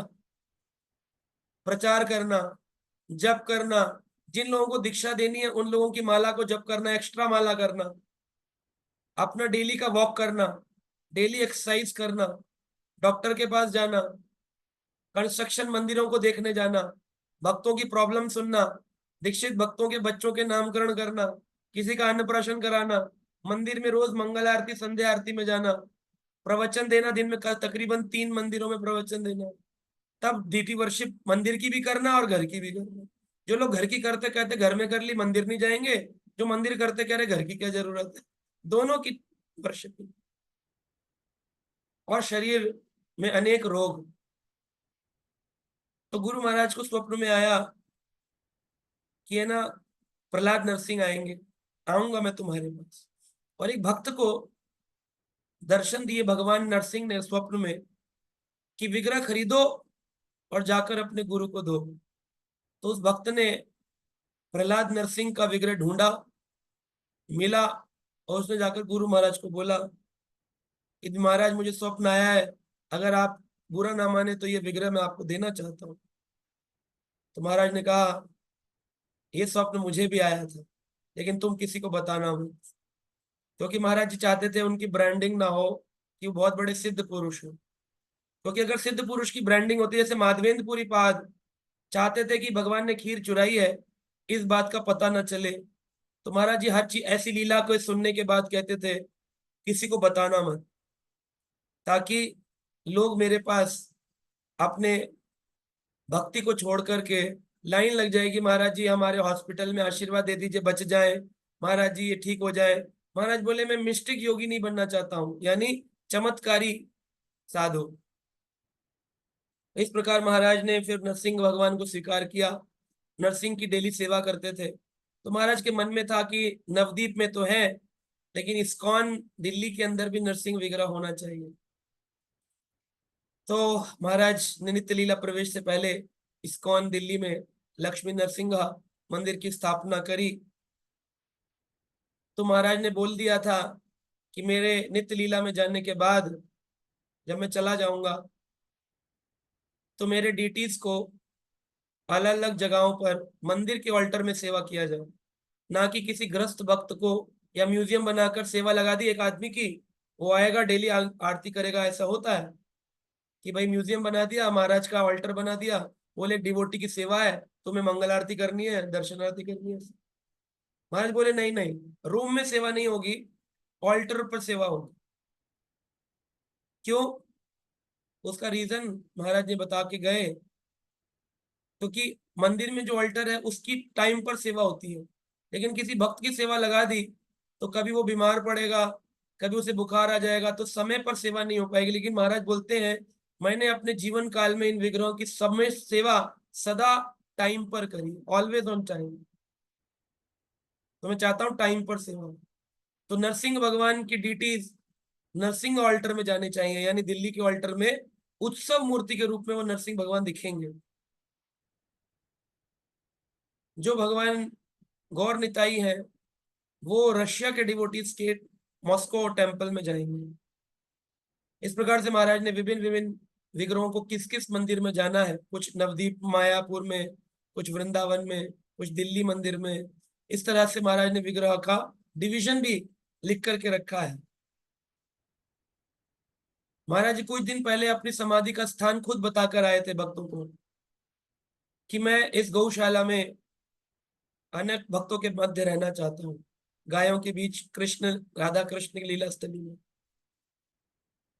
तो भक्तों ने बोला महाराज जी आपके लिए हम दिल्ली मंदिर में, इतना बड़ा मंदिर है वहां, या अगर वृंदावन धाम चाहते हैं तो पीछे एक जमीन है बहुत बड़ी जो कि आप ही के नाम पर है, आप वहां आपके लिए स्पेशल बड़ा मॉन्यूमेंट बना देंगे। महाराज बोले नहीं, उस जमीन का इस्तेमाल इस्कॉन वृंदावन के लोगों को करना चाहिए, और मेरी समाधि अन्य भक्तों के मध्य में। तो स्थान बताकर गए थे, बोले यहाँ पर। तो बोलते थे अगर नॉर्थ भारत में प्राण छूटे तो वृंदावन में समाधि बने, और अगर नवदीप मायापुर में प्रचार में गया हो तो नवदीप में समाधि बने। अगर विदेश में शरीर छूटता है तो मेरे शरीर को वृंदावन लाया जाए और वृंदावन में उसको समाधि किया। महाराज बोलते थे एवरीबडी शुड गो, एवरीबडी, हर व्यक्ति को जाना है, तो जाने से पहले तैयारी करनी चाहिए। लोग वसीयत लिखते हैं, मेरे बेटे को ये मिलना चाहिए, बेटी को ये मिलना चाहिए, बड़े वाले को ये, छोटे वाले को ये, जमीन ये, उसका। लेकिन भगवत नाम की तैयारी कुछ नहीं करते। महाराज जी बोलते थे I am always ready to go, मैं हमेशा तैयार रहता हूँ। जब भी महाराज ऑपरेशन के लिए जाया करते थे पहले वसीयत लिखते थे कि भक्तों को ये बोलना, भक्तों को ये बोलना, मेरे विग्रह को ये करना, लेकिन बाद में ठीक होकर आ जाते थे। लेटेस्ट जब उन्होंने लिखा वसीयत विल, वो नवंबर 2023 में लिखा, जब महाराज ज्यादा बीमार रहने लगे। तो इस तरह हम देखते हैं कि महाराज के जीवन से रात दिन सेवा में रहना और भक्तों से इतना प्रेम, इतना प्रेम। एक बार मैं महाराज जी की सेवा में था, मैं महाराज से मिलना चाह रहा था। मैंने कहा महाराज जी आपसे मिलना है। महाराज बोले वेट फॉर सम टाइम। खुद ही दरवाजे पर आके बोले wait for some time, there are few devotees, कुछ और भक्त भी हैं। तो मैंने अंदर जाकर महाराज को बोला महाराज जी बाहर कोई भक्त नहीं है, दो तीन भक्त हैं जो कि हिज ऑनर राधानाथ स्वामी महाराज और हिज ऑनर भक्ति चारू स्वामी महाराज के शिष्य हैं, आपका तो कोई डिवोटी नहीं है, तो मैं जरा 2 मिनट बात कर लूं। तो महाराज बोले नहीं, पहले उनको बुलाओ जो दूसरे सन्यासियों के शिष्य हैं, जो मेरे गुरु भाइयों के शिष्य। तो महाराज ने भक्ति चारू महाराज, जयपताका महाराज, राधानाथ महाराज के शिष्यों को बुलाया, जो जो मिलने आए थे महाराज से, उन सबसे लंबी लंबी मीटिंग करी। और जब मैं गया, मैंने कहा महाराज अब मैं बात कर सकता हूँ। महाराज बोले तुम तो मिलते ही रहते हो। भेज दिए, बात ही नहीं की। तो देखिए महाराज का कितना प्रेम था। अगर अगर ऐसा कोई आज के जमाने में करे, है ना, मान लीजिए हमसे जो लोग जुड़े हैं, हम उनको बोले तुम बाद में बात करना, पहले दिल्ली से आए प्रशांत मुकुंद प्रभु से बात करने दो, लोग बोलेंगे हाँ दूसरों से बात कर रहे हैं, हमारे लिए टाइम नहीं है। लेकिन महाराज कहते थे नहीं, जितना सम्मान तुम मुझे करते हो उससे कहीं गुना ज्यादा सम्मान मेरे गुरु भाइयों को करना चाहिए। ये देखिए कितनी बड़ी टीचिंग है, महाराज से लेनी चाहिए। हम लोग ऐसा नहीं करते। इस्कॉन में इस समय गुरुवाद फैल गया, मेरे गुरु जी, तेरे गुरु जी, हमारे गुरु भाई, तेरे गुरु भाई। महाराज कहते थे नहीं, सब प्रभुपाद जी के शिष्य हैं, सबको प्रेम से रहना है, कोऑपरेट करके रहना है, झगड़े नहीं करने। महाराज हर चीज का रिजोल्यूशन, महाराज को ट्रबल शूटर बोलते थे। जब भी कोई परिस्थिति गड़बड़ हो, महाराज जी को फोन किया जाएगा, महाराज जी वहां पहुंचेंगे, पता नहीं क्या कमरे में बात करेंगे, बाद में सब चीजें सेटल हो जाएंगी। कोई भक्त जाएगा प्रॉब्लम लेके, महाराज जी से मिलने जाएगा, रोता धोता जाएगा, चिल्लाता चीखता जाएगा, 5 मिनट बाहर निकलेगा हंसता मुस्कुराता हुआ निकलेगा। ऐसा क्या कह देते हैं महाराज, हर व्यक्ति के हृदय को स्पर्श करते हैं। मेरे जीवन में से बहुत सारे दृष्टांत हैं। पर्सनली अगर मैं बोलूंगा तो मुझे रोज 1 घंटा चाहिए होगा, कई दिनों तक, महीनों महीनों बोलूंगा, तब जाकर 17 साल के एक्सपीरियंस को बता पाऊं। अभी तो मैंने महाराज के कुछ जनरल गुणों को ही व्यक्त किया है, जो सभी समाज से हमने सुने देखे हो। पर्सनली महाराज को सबसे पहला जो मेरा मीटिंग था, महाराज जी के शिष्य दिल्ली मंदिर में, ईस्ट कैलाश मंदिर में हुआ करते थे। महाराज जी का नियम था रोज मंगल आरती, गौर निताई विग्रह की सेवा करते थे। वृंदावन में कृष्ण बलराम, नवदीप में पंच तत्व ऑल्टर पे ही मिलेंगे। महाराज जी राधा कृष्ण ऑल्टर पे जाने में प्रसन्न नहीं होते थे। तो एक बार तिरुपति इस्कॉन मंदिर में महाराज को, वहां राधा गोविंद अष्ट सखी हैं, महाराज को सेवा दी गई थी। महाराज से पूछा, महाराज रात को पहुंचे थे, तो वहां के प्रेसिडेंट ने पूछा महाराज जी सुबह मंगल आरती तो आएंगे आप? महाराज बोले ऑब्वियसली। बोले ठीक है। तो महाराज जी को सेवा में नाम लिख दिया गया कि सुबह मंगल आरती महाराज जी करेंगे। भक्त लोग तैयार थे, महाराज स्नान करके तिलक लगा के तिरुपति मंदिर इस्कॉन पहुंचे। जैसे ही महाराज ऑल्टर में जाने लगे तो पुजारी को कहते हैं यू गो, यू गो। तो पुजारी चले गए। फिर वहां के जो अध्यक्ष थे उन्होंने महाराज जी से पूछा, महाराज आप हमेशा मंगल आरती करते, आज आपने करा नहीं? महाराज बोले हाउ कैन आई एंटर, आपने मेरी सेवा राधा गोविंद अष्ट सखी मध्य लगा दी, हाउ कैन आई एंटर? अष्ट सखीज आर वॉचिंग मी, मुझे अष्ट सखियां देख रही हैं, मैं कैसे वहां जा सकता हूँ? मैं तो गौर निताई सेवा करता हूँ, मैं राधा कृष्ण के योग्य अपने को समझता नहीं। घुसे नहीं ऑल्टर के अंदर। कभी राधा माधव अष्ट सखी मंदिर में, नवदीप मायापुर में महाराज ने कभी आरती नहीं करी। कभी महाराज ने वृंदावन में आरती नहीं करी, हमेशा कृष्ण बलराम गौर निताई। तो महाराज का अपना एक अद्भुत भाव है। तो महाराज हमेशा गौर निताई की करने के बाद फिर राधा पार्थसारथी मंदिर के नीचे बैठकर जप करते थे, चैंटिंग। महाराज अपने कमरे में जाकर भी कर सकते, भाई गुरु हूं अपने कमरे में करूंगा। महाराज कहते नहीं, कुछ सेवाएं दिखानी कर चाहिए ताकि भक्त लोग इंस्पायर हो। तो कुछ सेवाएं हमको दिखाकर करनी चाहिए, है ना। तो एक एक जो लीडर होता है उस पर रिस्पॉन्सिबिलिटी होती है कि वो अपनी भक्ति, लोग बोलते हैं भक्ति दिखा रहे हैं, दिखानी भी पड़ती है ताकि लोग इंस्पायर हो। और आचार भी करना चाहिए, फिर प्रचार करना चाहिए।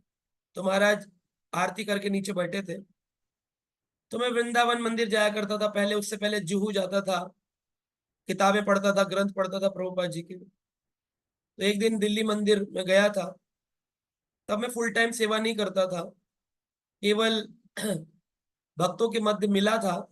और कभी कभी भक्त मुझे बुलाया करते थे कथा करने के लिए, मेरी दीक्षा भी नहीं हुई थी। तो भक्त बोलते थे आप ग्रंथों को बहुत ध्यान से पढ़े हैं, तो मेरी सेवा लगाई थी।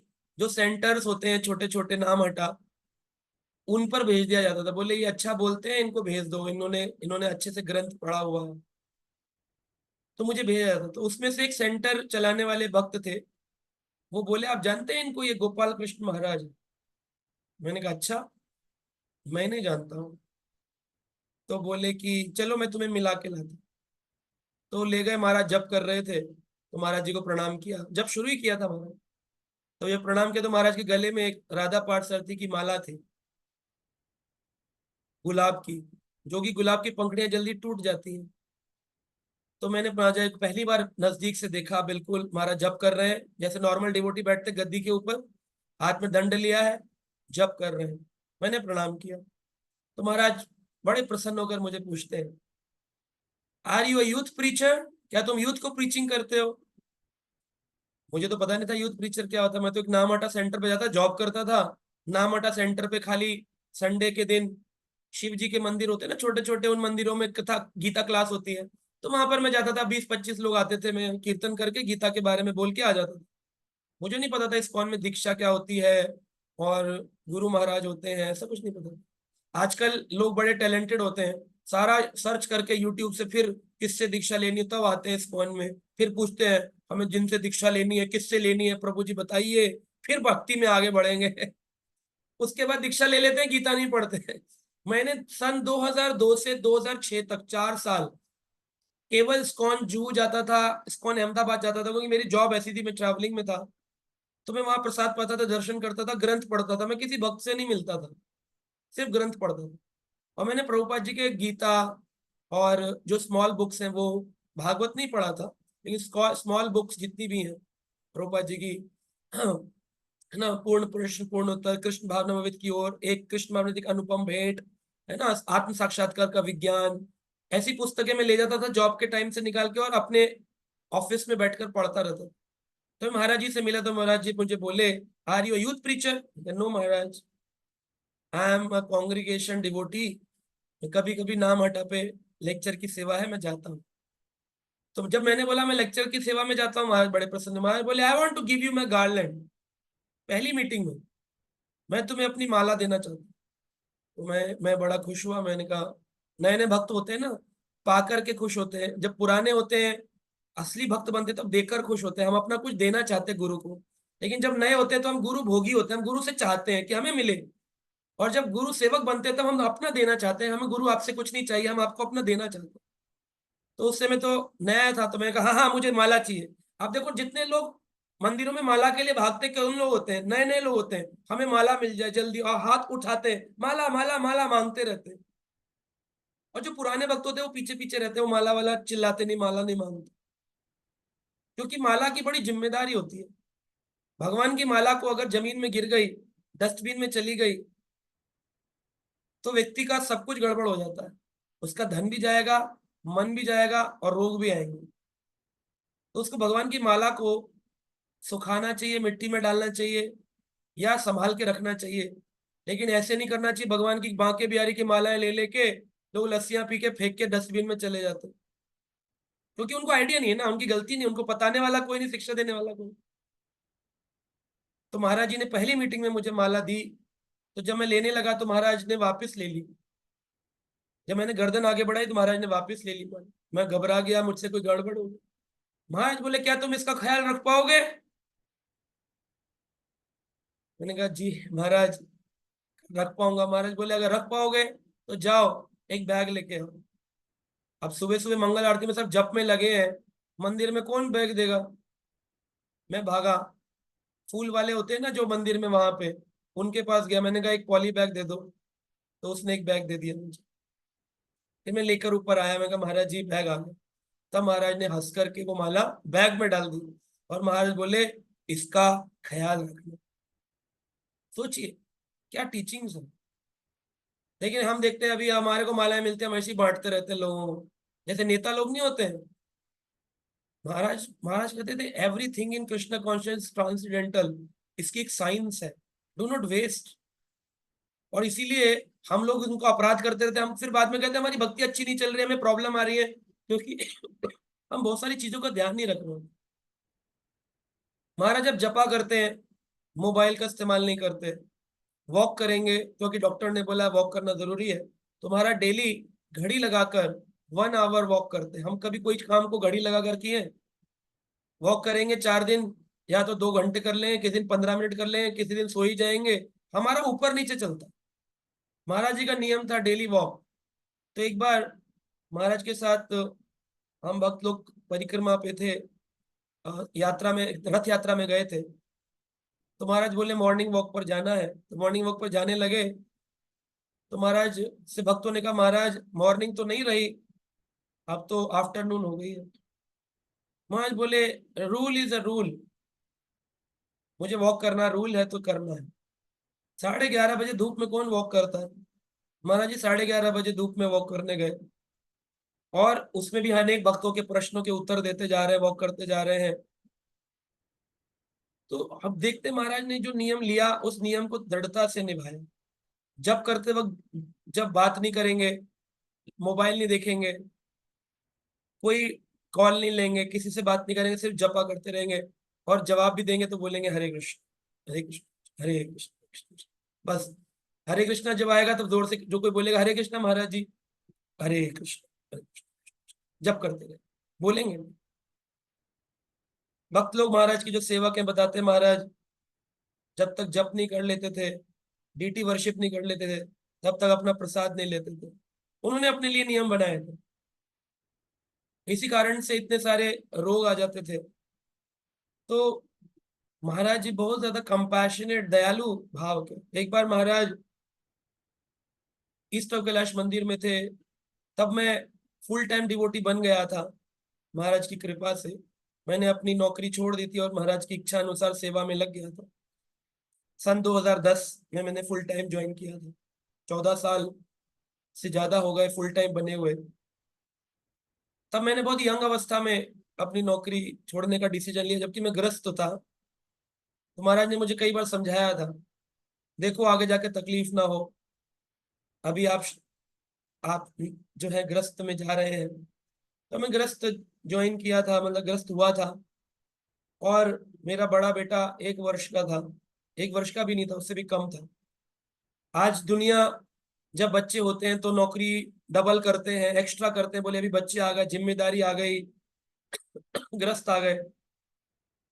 माता पिता भी कोई सरकारी नौकरी में नहीं थे मेरे, जो पेंशन आती हो, रिटायर्ड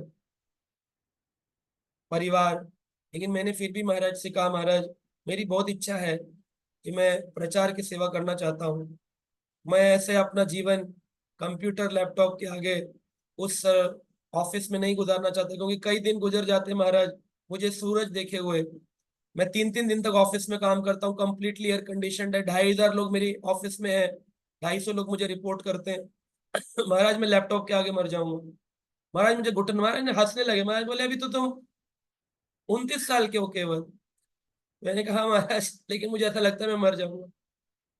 महाराज बोले ठीक है, आप ज्वाइन कर सकते हो, लेकिन देख लेना हम तुमको इतना पैसा नहीं दे पाएंगे जैसा तुम्हें कंपनी में मिलता। उस समय मुझे तकरीबन 2.5 लाख रुपए सैलरी मिलती थी, क्योंकि मैं यूरोपियन कंपनी के लिए काम करता था, तो हमें पाउंड्स मिलते थे, तो इंडिया में कन्वर्ट करके वो काफी 2.5 लाख रुपए बनते थे।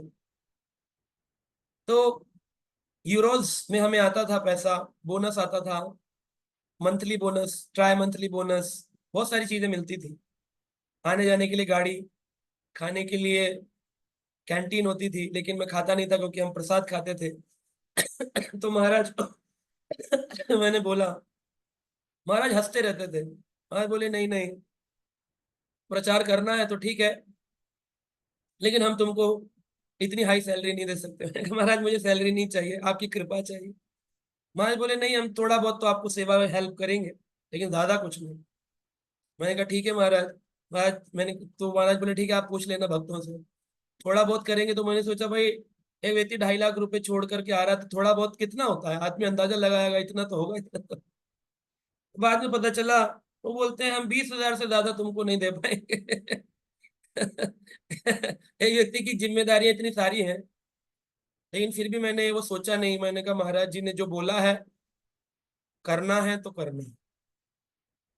तो फिर हमने कहा ठीक है, जितना भी मिलेगा महाराज का ही है। वो ला करके मैं अपने माता पिता को दे देता था, और मैं प्रचार करता हूँ, और आज तक भी वैसे ही प्रचार करता हूँ। मैं अपने एक भी रुपया मंदिर का अपने ऊपर आज तक खर्च नहीं किया मैंने। महाराज जी से यही शिक्षा लिया है। प्रचार करने जाते हैं तो हम इसलिए नहीं जाते हैं कि हमें पैसे कमाने हैं, धन कमाना है, बंगले बनाने हैं। माता पिता का बना हुआ घर है, मैंने एक कमरा नहीं बनाया, एक भी बेड नहीं खरीदा अपनी लाइफ में जिसपे मैं सोता हूँ। जो मेरा जन्म से बेड था, 1980 में मेरा जन्म हुआ, उसी बेड पर जन्म हुआ था, उसी बेड पर सोता हूँ मैं आज तक। कोई स्पेशल बेड नहीं खरीदा कि बहुत पैसे कमाने हैं, इस्कॉन में आए हैं तो अब तो खरीदने हैं। तो महाराज को मैंने एक बार बोला, महाराज जी मेरा घर फरीदाबाद में है, मेरा मंदिर द्वारका में है, मेरा प्रचार बहुत जगह जाता हूँ मैं, रोहिणी, पंजाबी बाग, फरीदाबाद, और ट्रैवल भी करता हूँ। तो महाराज जी मैं कैसे करूँ, मैं कहाँ फोकस करूँ? तो महाराज बोलते हैं अपना विस्तार करो और सब जगह प्रचार करो। ऐसे आंसर अनप्रिडिक्टेबल, आप प्रिडिक्ट नहीं कर सकते। वरना व्यक्ति होगा तो बोलेगा एक जगह प्रचार पे ध्यान दे दो, महाराज बोले सब जगह प्रचार करो, विस्तार करो। तो ऐसी ऐसी बात बोलते था। विस्तार करो का मतलब है और मेहनत करो, और मेहनत। तो जो भी मैं प्रचार करता हूँ, रायपुर आऊं, पंजाबी बाग जाऊं, रोहिणी जाऊं, देश विदेश, बॉम्बे, हैदराबाद, जहां पे भी मैं जाता हूँ, गुरु महाराज की कृपा से ही चल रहा है। क्योंकि उन्होंने बोल दिया था, विस्तार करो अपना, expand yourself and preach. Maharaj हंस करके बोलते, expand yourself and preach. तो एक बार एक भक्त ने महाराज को बोला, महाराज जी ये प्रचार भी करते हैं, कलेक्शन भी करते हैं, ये मंदिर में काउंसलिंग भी करते हैं, भक्तों से भी मिलते हैं, फंड कलेक्शन भी करते हैं, ये भी करते हैं, वो भी। तो महाराज बोले yes I know, he is all rounder. तो महाराज ये नहीं बोले कि तुम एक काम पर फोकस करो, वह खाली तुम फंड कलेक्शन करो, प्रचार मत करो। ऐसा बाकी लोग फिर बोलने लग जाते हैं, ऐसा नहीं होना चाहिए, ऐसा होना चाहिए, ऐसा करना चाहिए। लेकिन महाराज प्रसन्न होकर क्या बोले, यू आर ऑल राउंड। तो इसका मतलब क्या है, आदेश सभी काम करने जीवन काल में। तो ऐसे महाराज के साथ बहुत सारे पर्सनल रियलाइजेशंस, तुरंत समझ जाते तुम्हारे मन में क्या चल रहा है। मैं द्वारका मंदिर, क्योंकि मैं जाता तो मुझे धन ज्यादा चाहिए होता, तो मुझे घर कमरा ही, आज आप द्वारका में लेंगे तो 20,000 रुपये किराए का ही घर चाहिए। तो फिर मैं कैसे मेंटेन करूंगा, मंदिर कहाँ से लाएगा? महाराज जी बोले भाई कैसे करेंगे मैनेज? तो महाराज बोले तुम अपने घर में रह के प्रचार करो, जहाँ जहाँ रहते हो वहीं से प्रचार। यानी कि डेली का 50 किलोमीटर ट्रेवल अगर द्वारका जाना हो, एक साइड से आना जाना 100 किलोमीटर। तो लेकिन मैंने, महाराज ने बोल दिया था तो करना है, महाराज जी की इच्छा से। लेकिन जब महाराज ने एक्सपेंड बोल दिया तो 50 किलोमीटर कहाँ, हजारों किलोमीटर में बदल गया, पता नहीं चलता कि बंगाल जा रहे हैं कि बॉम्बे जा रहे हैं, भागवत कथा करने ट्रैवलिंग हो रही है। वो किलोमीटर में किलोमीटर बढ़ते गए, लेकिन कभी ऐसा भाव नहीं आया कि हमें छोड़ देना चाहिए, थक रहे हैं, कैसे मैनेज होगा। पूरा परिवार मैनेज होता है, सब कुछ मैनेज होता है अगर हम गुरु निष्ठ हो, भगवत निष्ठ हो। और महाराज सब मैनेज करवा देते हैं। महाराज जी बोलते हैं सब कुछ प्रभुपाद जी करते। एक बार महाराज जन्माष्टमी में मंदिर आए थे, तो मैंने बोला महाराज जी ये मेरे भक्त हैं, मिलवाया मैंने 100 लोगों को। तो महाराज जी ये मेरे भक्त।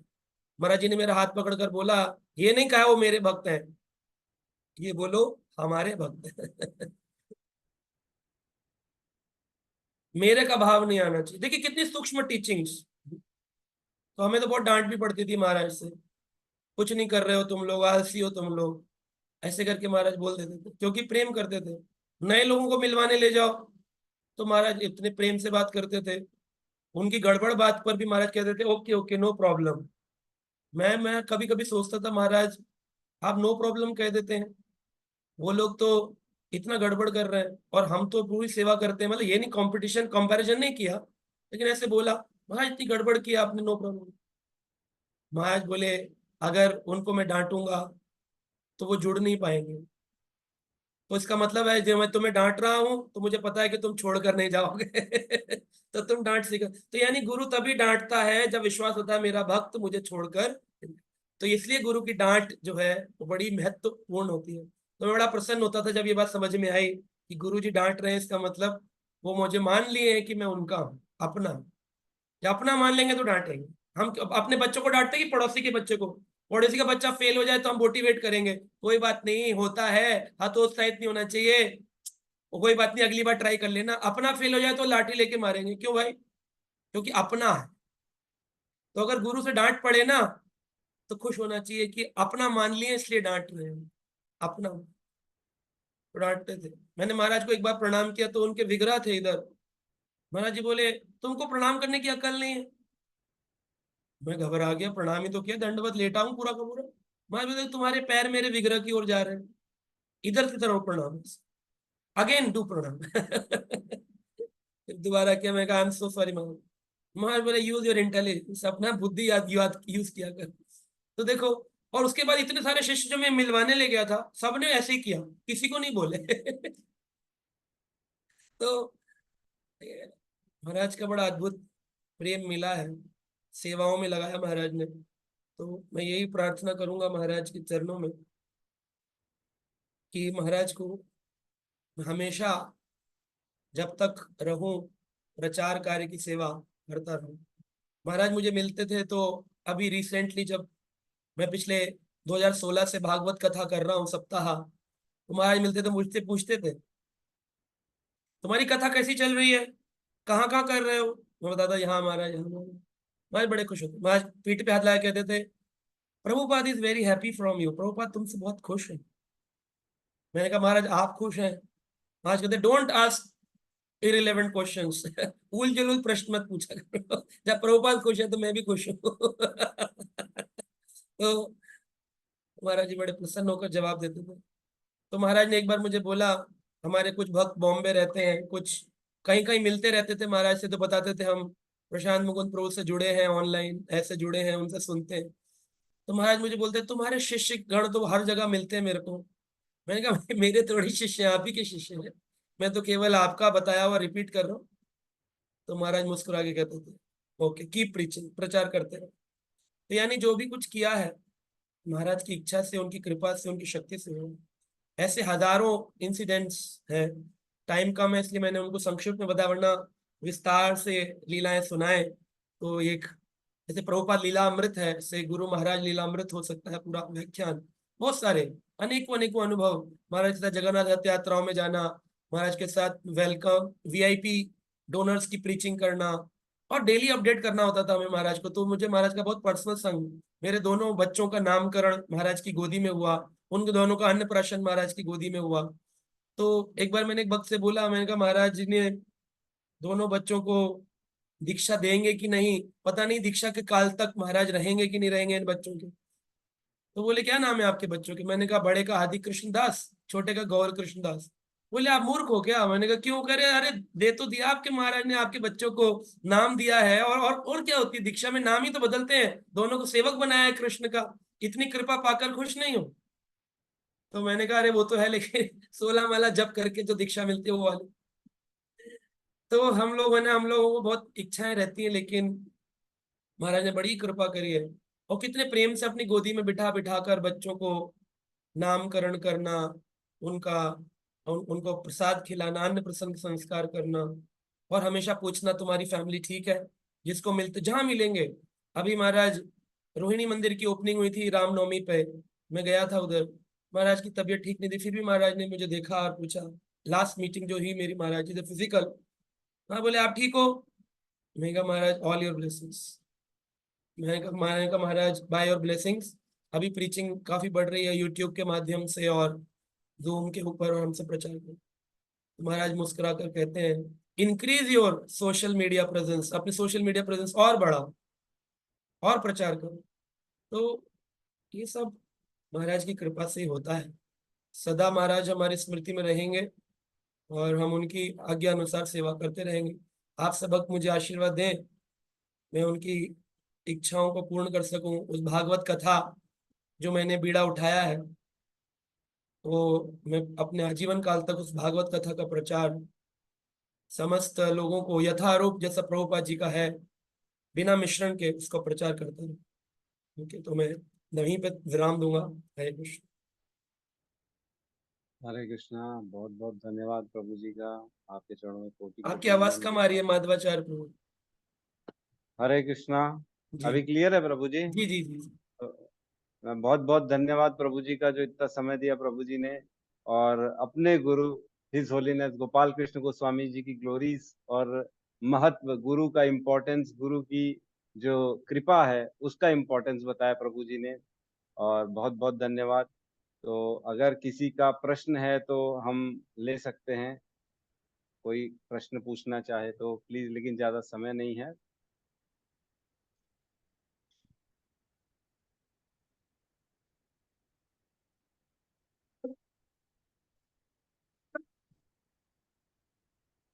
बस गौतम प्रभु बोल सकते हैं। हरे कृष्ण प्रभु जी, दंडवत प्रणाम। प्रभु जी, मेरा प्रश्न ये था कि जैसे प्रभु जी कोई चीज जानने के बाद रियलाइज होता है कि उनका इम्पोर्टेंट का, तो ऐसा क्यों होता है प्रभु जी? मतलब कोई चीज जैसे रहते रहते उस चीज का इम्पोर्टेंट, मतलब हमारे साथ है बट सुन रहे हैं सब चीज, लेकिन जब वो चले जाते हैं तब उनके प्रति एकदम वो भाव, वो सारी चीजें ऐसा क्यों आते हैं प्रभु जी कि काश ये हो जाता है, ये ऐसा कुछ? का कारण है क्योंकि एक वाक्य है शास्त्रों में, अति परिचित अवज्ञा। शास्त्र कहते हैं अति परिचित अवज्ञा। जब हमारा परिचय किसी से अधिक होता है तो हम उनकी अवज्ञा करने लगते हैं, उनकी आज्ञा की अवज्ञा करते हैं, उनको हम नॉर्मल मानते हैं। जैसे चंदन की लकड़ी की लीला चल रही है, चंदन यात्रा। माधवेनपुरी गए थे, वृंदावन से चंदन लेने गए थे। चंदन 40 किलो चंदन कंधे पर उठा के लाए, गोपीनाथ को लगाया। हम चंदन यात्रा की कथाएं सुन रहे हैं, लेकिन वही चंदन की लकड़ी का जो जंगल है, वहां पर जो कम्युनिटी रहती है, आदिवासी जो जंगलों में रहते हैं उड़ीसा के, वो चंदन के पेड़ों के पास ही रहते हैं। और वो लोग उस लकड़ी को काट के डेली रोटी बनाते हैं, कुकिंग करते हैं, अपने चूल्हों के ऊपर लकड़ी जलाते हैं। 40 किलो चंदन लेने के लिए मादेनपुरी की लीला युगों युगों में गाई जा रही है ना। हमारे घर में चंदन की लकड़ी लेके आते हैं, 1000 रुपए की आती है, उसको संभाल के रखते हैं, मिस ना हो जाए। प्योर चंदन है, 1000 रुपए का छोटा सा इतना सा पीस आया है, उसको घिस घिस के चंदन लगाएंगे ठाकुर जी को। लेकिन वही भील, वही आदिवासी उस चंदन की लकड़ी को भगवान को नहीं लगा रहे, रोटी बना रहे हैं उससे। उनके लिए लकड़ी है क्योंकि आसपास सिर्फ चंदन के पेड़ है, तो क्या कर सकते हैं।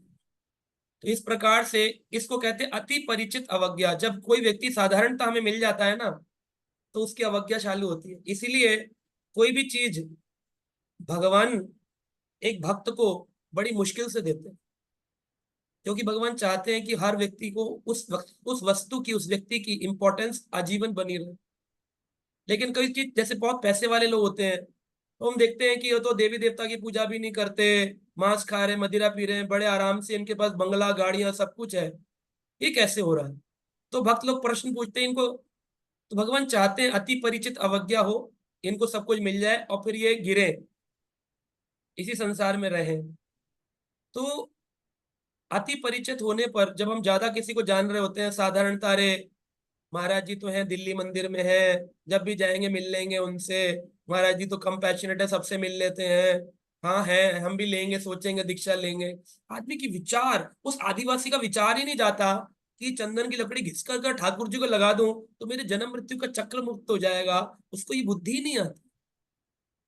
तो असाधारण, तो ऐसा नहीं कि उनके लिए, जितने भी हैं हम लोग में भी, जितने अभी हम हैं इस ऑनलाइन सेशन में, हम में से जो भी शरीर छोड़ देगा उसके लिए सारे भक्त बाद में मैसेज भेजेंगे, ओहो बड़े अच्छे थे, तुरंत उनकी सारी अच्छी बातें याद आ जाएंगी। और जब तक हैं तब तक हमें केवल नेगेटिविटी नजर आएगी, पॉजिटिविटी दिखती नहीं है। कहते हैं, जब तक जिंदा तब तक निंदा।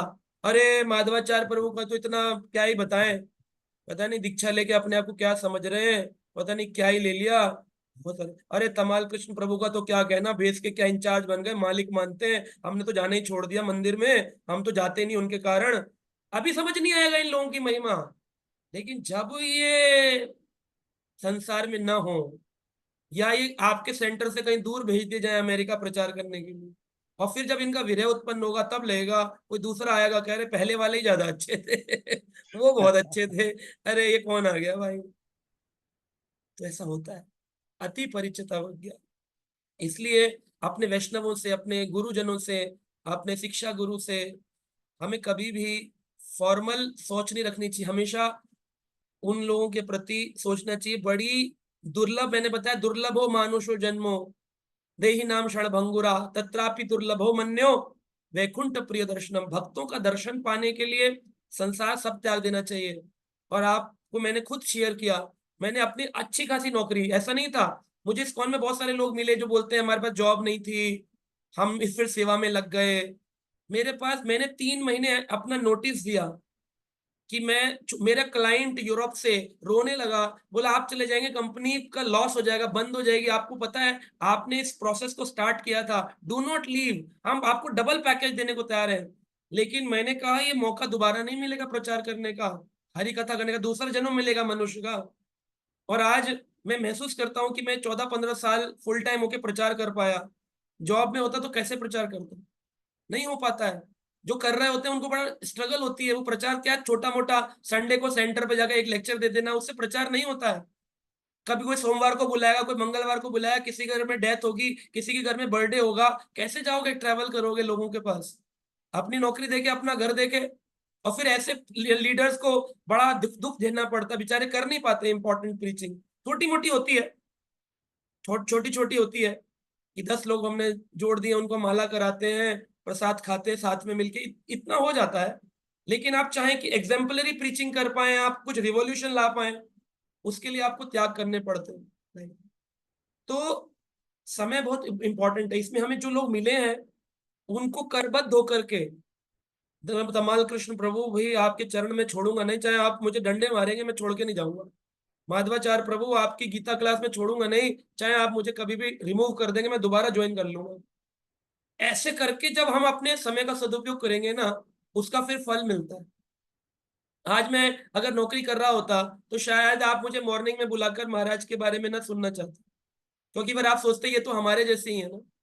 लेकिन जब मैंने छोड़कर फुल टाइम बना, तब लोग बोलते हैं, जब तब मुझे महाराज का अधिक संग मिला ना, 14 साल फुल टाइम बन करके, उससे पहले भी मिला, लेकिन उससे पहले महाराज लेक्चर देने आ रहे, दूर से प्रणाम किया, जय गुरुदेव इतना ही होता था। लेकिन महाराज से रूम में मीटिंग करना, रिपोर्टिंग करना, क्वेश्चन पूछना, प्रश्न उत्तर, ये कब शुरू हुआ, जब मैं फुल टाइम हो पाया। जरूर थोड़ी जब वीकेंड पे मैं आऊंगा तभी महाराज मिलेंगे।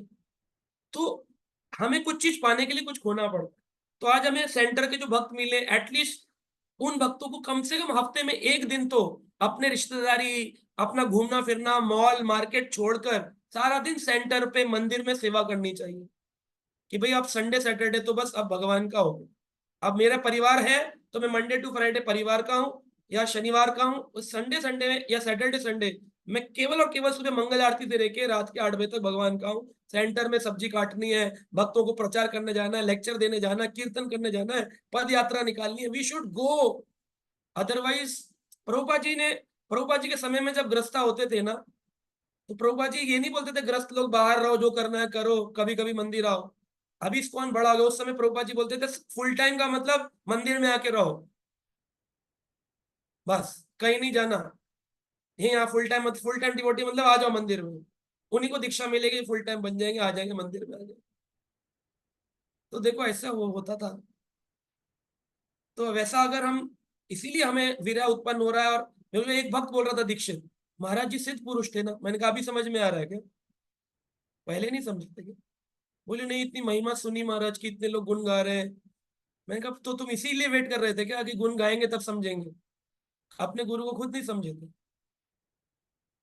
तो लोगों के साथ ये गलती है, जब तक वो गुरु से जुड़े होते हैं उस गुरु के गुणों को नहीं जान पाते। तो हमें अपने गुरु के गुण को बढ़ाने के लिए रात दिन मेहनत करनी चाहिए, क्योंकि गुरुजन वैष्णव जन ये सौभाग्य से प्राप्त होते हैं। तो जीते जी उनके गुणों को लिखो। मेरे पास एक डायरी है जिसमें मैंने ऐसा नहीं केवल अपने गुरु महाराज के गुण लिखे हैं, जिन भी वैष्णवों से मैं मिला हूँ, जितने भी सन्यासी को मैं जानता हूँ, उनके साथ मेरे जो जो भी लीलाएं हुई, जो भी पास टाइम्स उन्होंने मेरे साथ अपने किए, मैं तो वो लोगों की अपने साथ जीवन काल में मिलना अब उनकी लीला ही मानता हूँ। उनकी कृपा से मैं मिला, चाहे वो जयपताका स्वामी महाराज से मेरी बात हुई, चाहे राधा गोविंद स्वामी महाराज से मिला, चाहे मैं सिद्धार्थ स्वामी महाराज से मिला। तो मैं जितने भी महाराज लोगों से मिला हूँ, उन लोगों के साथ उनकी कृपा में लीला मानता हूँ कि उनकी लीला के अंदर मुझे एक मोमेंट मिला कि मैं उनसे मिल पाया, उनसे बात कर पाया, उनसे कुछ सीख पाया। तो ये हम जानेंगे, लिखेंगे, तब हमें समझ में आता है कि हाँ हमें, और ऐसा नहीं खाली उनकी, हमारे जो साथ वैष्णव रहते हैं जिनसे मैंने शिक्षा ली, अपने शिक्षा गुरु, उन सबके गुणों को मैं लिखता रहता हूँ, क्योंकि ना जाने कब विस्मृति हो जाए, बुद्धि चली जाए, तो लोग, हमारे साथ के लोग पढ़ पाएंगे कि देखो इनकी किताब में लिखा है, इन्होंने इतने इतने गुण थे इस व्यक्ति में, इस वैष्णव में, लिखना चाहिए। तो फिर हमें उनकी महिमा का अनुभव होता है। ठीक है गौतम प्रभु, समझ पाए इस बात? जी प्रभु जी, दंडवत प्रणाम। प्रभु जी अगर समय हो तो अर्चना माता जी का हैंड रेज क्वेश्चन ले लें। हाँ माता जी, बोलिए माता जी। अर्चना माता जी प्लीज। हरे कृष्णा प्रभु जी, प्रणाम। प्रभु जी 3-4 प्रश्न हैं। 3-4 का तो टाइम नहीं है माता जी, एक पूछ अच्छा लीजिए। प्रभु जी, जैसे आप बताते हैं ना कि पंच तत्वों में मिला शरीरा, पंच तत्व से बना शरीरा, पंच तत्व में मिला शरीरा, तो जो गृहस्थी हैं तो उनका तो अंतिम संस्कार होता है अग्नि, और हाँ जो महाराज जी थे सन्यासी जो होते हैं उनका समाधि होता है प्रभु जी। तो उनके जो 5 तत्व हैं, जल आकाश, तो सर वो मतलब अग्नि वाला तो अग्नि में मिला नहीं, और हाँ सारे तत्व धरती में मिल गए, तो ये समझ में नहीं आया प्रभु जी। हाँ। तो क्या होता है ना, हम अपने अपने अकॉर्डिंगली सोचते हैं। पहली चीज तो ये होती है कि जो सन्यासी उसको समाधि मिलती है, उसका 3 कारण है। पहला कारण है कि जो ग्रस्त व्यक्ति होता है वो आसक्त होता है अपने परिवार से, अपने शरीर से। तो उसकी आत्मा मृत्यु के बाद उसके शरीर में प्रवेश करना चाहती है। तो इस कारण से उसके शरीर को जब जला देते हैं, गरुड़ पुराण का पाठ करते हैं, गीता पाठ करते हैं, तो आत्मा को समझ में आता, ओ मेरा शरीर जल गया, गीता सुन ली, हम तो आत्मा है। तो फिर उसकी यात्रा सुखद हो जाती है। तो उसको वैराग उत्पन्न होता है, अब शरीर जल गया, अब मैं क्या करूंगा। लेकिन जो सन्यासी होते हैं वो लोग जीते जी अपने शरीर से अनासक्त होते हैं। वो तो आत्मा के स्तर पर जीवन जीते हैं और लोगों को शिक्षा देते हैं, इसलिए वो अपने शरीर से आसक्त नहीं होते। इसलिए उनका शरीर रखा जाए, जलाया जाए, उनको कोई फर्क नहीं पड़ता। तो वो कोई रिटर्न नहीं करते अपनी आत्मा, क्योंकि वो तो भगवान की नित्य लीला में प्रवेश कर जाते। दूसरा कारण, हमारा जो शरीर होता है वहां जीते जी आत्मा के संपर्क में नहीं आता। आत्मा के ऊपर एक आवरण होता है, मन बुद्धि अहंकार। तो मन बुद्धि अहंकार के आवरण से हम आत्मा से कभी स्पर्श नहीं कर पाते। पूरा जीवन यात्रा चलती रहती है कि हम अपनी आत्मा को समझेंगे, लेकिन मरते दम तक समझ नहीं पाते। लेकिन जो एक वरिष्ठ, एक आध्यात्मिक पुरुष होता है जिसने हजारों लाखों लोगों को भक्ति सिखाई होती है अपने आचरण से, उस व्यक्ति का शरीर के मन बुद्धि अहंकार नष्ट हो जाते हैं। उसका मन भगवान में लग जाता है, उसकी बुद्धि भगवान में लग जाती है, उसको कोई अहंकार नहीं होता अपने शरीर का। तो उसकी आत्मा का स्पर्श उसके शरीर से हो जाता है। तो जब आत्मा का स्पर्श शरीर से होता है तो आत्मा में और शरीर में कोई भेद नहीं रह जाता। तो उनका शरीर रखा जाता है कि इनका शरीर जहां रहेगा ना, वहां पर भी उनकी वाइब्रेशन से लोगों को कृपा प्राप्त होती रहेगी। जैसे सनातन गोस्वामी के, रूप गोस्वामी के विग्रह रखे जाते समाधि में, आज भी लोग जाते हैं, जप करते हैं वहां बैठ के, उनके शरीर के स्पर्श करने से कृपा मिलती है। नॉर्मल आदमी का शरीर टूटेगा तो क्या होगा, उसका शरीर छूटेगा नॉर्मल आदमी का, तो आदमी आकर स्नान करता है, नहाता है, 13वीं करता है, 10वीं में शुद्धि करता है, नियम पालन करता है। लेकिन एक जिसका शरीर आत्म साक्षात्कारी शरीर है, ऐसे शरीर को स्पर्श करके प्रसाद भी खाते हैं लोग, नहाते भी नहीं है, मंदिर भी जाते हैं, कोई नियम भी नहीं लग रहे, तो कोई 13वीं भी नहीं बनाई जा रही, क्योंकि वो ऑलरेडी इन सब भौतिक संसार के पंच तत्वों से मुक्त हो चुका है, पहले ही मुक्त है। और कारण यह है कि जो शरीर है वो किसी न किसी प्रकार से तो समाप्त होता ही है। जब हम देखते हैं कि जिन्हें जमीन में रखा जाता है उनका शरीर मिट्टी के कीटों के द्वारा धीरे धीरे समाप्त हो जाता है। जिन लोगों का जलाया जाता है उनका राख बन जाता है। भागवत कहती है 3 ही प्रकार से हमारे शरीर का अंतिम गंतव्य है, मल, कीट और राख। तो कुछ समुदाय में पक्षियों को खिलाया जाता है, पारसी समुदाय में, तो पक्षी लोग खा करके बाद में उनके शरीर का वो मल कर देते हैं। तो मल, कीट और राख, ये 3 ही अंतिम गंतव्य है। तो बड़े सन्यासियों का शरीर अगर जला दिया जाए तो हमको कृपा कैसे मिलेगी उनके शरीर से, जो उन्होंने इतना जप किया है, इतना प्रचार किया, उनकी वाइब्रेशंस। आज भी लोग वृंदावन में प्रभुपाद जी की समाधि में जाकर कहते हैं बड़ी ऊर्जा मिलती है, प्रचार करने की शक्ति मिलती है, प्रभुपाद जी विराजमान है। तो उनके जो शरीर है वो बड़ा शक्तिशाली होता है। जिस शरीर में ऐसी जीवात्मा आने वाली है और जिस शरीर से ऐसी जीवात्मा चली गई है, हमेशा उस शरीर का, दिव्य शरीर का हमेशा ही सदुपयोग समाज का कल्याण करता रहे, इसी भाव से उसको समाधिस्थ किया जाता है कि आने वाले समय में भी लोग positive aura, positive mercy, positive energy. अब हमारे शरीर से कौन पॉजिटिव एनर्जी लेगा? हमारा तो चलते ही दुर्गंध आए इसको जला दो, खत्म कर दो। बोले जीते जी किसी को पॉजिटिव नहीं किया तो बोले मर के क्या करेगा, जा इसको जल्दी जलाओ, 2 दिन भी मत रखो। लेकिन सन्यासियों के शरीर को समस्त युगों युगों के लिए समाधिस्थ किया जाता है कि आने वाले, आज सनातन गोस्वामी पाद हमारे जमाने में नहीं हुए, लेकिन हम समाधि में जाते हैं, उनके समाधि में प्रणाम करते हैं। तो समाधि एक अद्भुत ज्ञान है। और ऐसा ही नहीं कि केवल शरीर की समाधि होती है, शरीर के ऊपर जो पुष्प होते हैं उनकी समाधि भी होती है, उसको पुष्प समाधि कहते हैं। कभी कभी कुछ बड़े ग्रस्त जो बड़े भक्त होते हैं उनके शरीर को अग्निदाह संस्कार करके उनके शरीर की जो अस्थियां हैं, हड्डियां, उनको एक कलश में रखकर विसर्जन नहीं किया जाता पानी में, उनको समाधिस्थ किया जाता है, समाधि बनाई जाती है। तो वृंदावन में एक स्थान है, उसका नाम है 64 समाधि क्षेत्र। तो वहां पर 64 समाधियां हैं, थी, अब तो 108 से ज्यादा हो गई हैं। तो कई लोगों की इच्छा होती है उस 64 समाधि क्षेत्र में जाकर जप करे, तो चारों तरफ, अब संसारी आदमी से पूछे तो कहेगा अरे कहाँ तुम मुर्दों के बीच ले आए, सब तो मरे हुए हैं। लेकिन जो एक भक्त है वो इसकी महिमा जानता है कि 108 वैष्णव वहां बैठे, पहले 64 थे अभी 108 हो गए, 108 वैष्णव वहां बैठे हैं, उनके मध्य जप करने में कितनी शक्ति मिली है ना। राधा गोविंद मंदिर वृंदावन के सामने 64 समाधि क्षेत्र है। तो समाधि अस्थियों की भी होती है, समाधि पुष्प की भी होती है, समाधि शरीर की भी होती है, और दंत समाधि भी है। कुछ आचार्यों के शरीर को औरंगजेब के जमाने में मुसलमान लोग निकाल कर ले गए थे, दफनाए हुए जो समाधिस्थ थे उनको निकाल कर ले गए थे कि इनके कोई भी हिंदू समाज की मूर्ति नहीं रहने देंगे, इनके आचार नहीं रहने देंगे। तो आक्रमण किया था, तो उस जमाने में उनके जो भी चीजें मिली, दांत मिले, तो दांत को ही समाधिस्थ कर दिया, तो दंत समाधि भी मिलती है, दंत समाधि। ग्रंथ मिलते हैं, आप मदन मोहन मंदिर जाएंगे तो मदन मोहन मंदिर के बिल्कुल पीछे, मदन मोहन मंदिर के पीछे ग्रंथ समाधि है। सनातन गोस्वामी के जो ग्रंथ थे उनको न जलाया जाए, ग्रंथों को रक्षा करने हेतु सभी ग्रंथों को कपड़े में बांधकर मिट्टी में अंदर रखा दिया गया और ऊपर एक समाधि बना दी गई कि ये ग्रंथ समाधि। तो अब किसी भी चीज की समाधि की जाती जिसको भी आप सदा सदा के लिए रखना चाहते हैं, और उसको, तो पूनम माता जी ने एक प्रश्न किया है कि गुरु जब समाधि में प्रवेश करते हैं तो क्या मांगना चाहिए? उनसे मांगना चाहिए कि मैं सदा सदा आपकी शिक्षाओं पर चल सकूं और आपकी सेवा कर सकूं और आपसे हरि नाम की कृपा प्राप्त करूं, जप कर सकूं ध्यान में। ओके, हरे कृष्णा।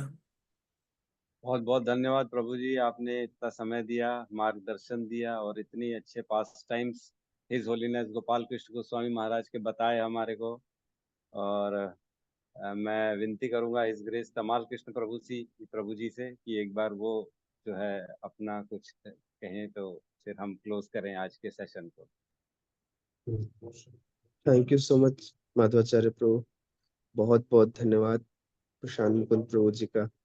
इन्होंने हमारे गुरु महाराज के बारे में बहुत सारे अपने अनुभवों को साझा किया। ये अनुभव हमारे लिए बहुत प्रेरणादायक है। स्पेसिफिकली गुरु महाराज का जो रूटीन था, जो गुरु महाराज ने जो पंक्चुअलिटी दिखाई है अपने जीवन में, मॉर्निंग प्रोग्राम को, साधना को लेकर के, यह सारी चीजें हमारे जीवन के लिए इतनी उपयोगी हैं। ऐसा लग रहा है कि आध्यात्मिक जीवन में एक युग का अंत हो गया, लेकिन जैसा प्रभु जी ने बताया कि गुरु महाराज इस धराधाम से जाने के बाद भी अपनी शिक्षाओं के रूप में हमारे बीच में है।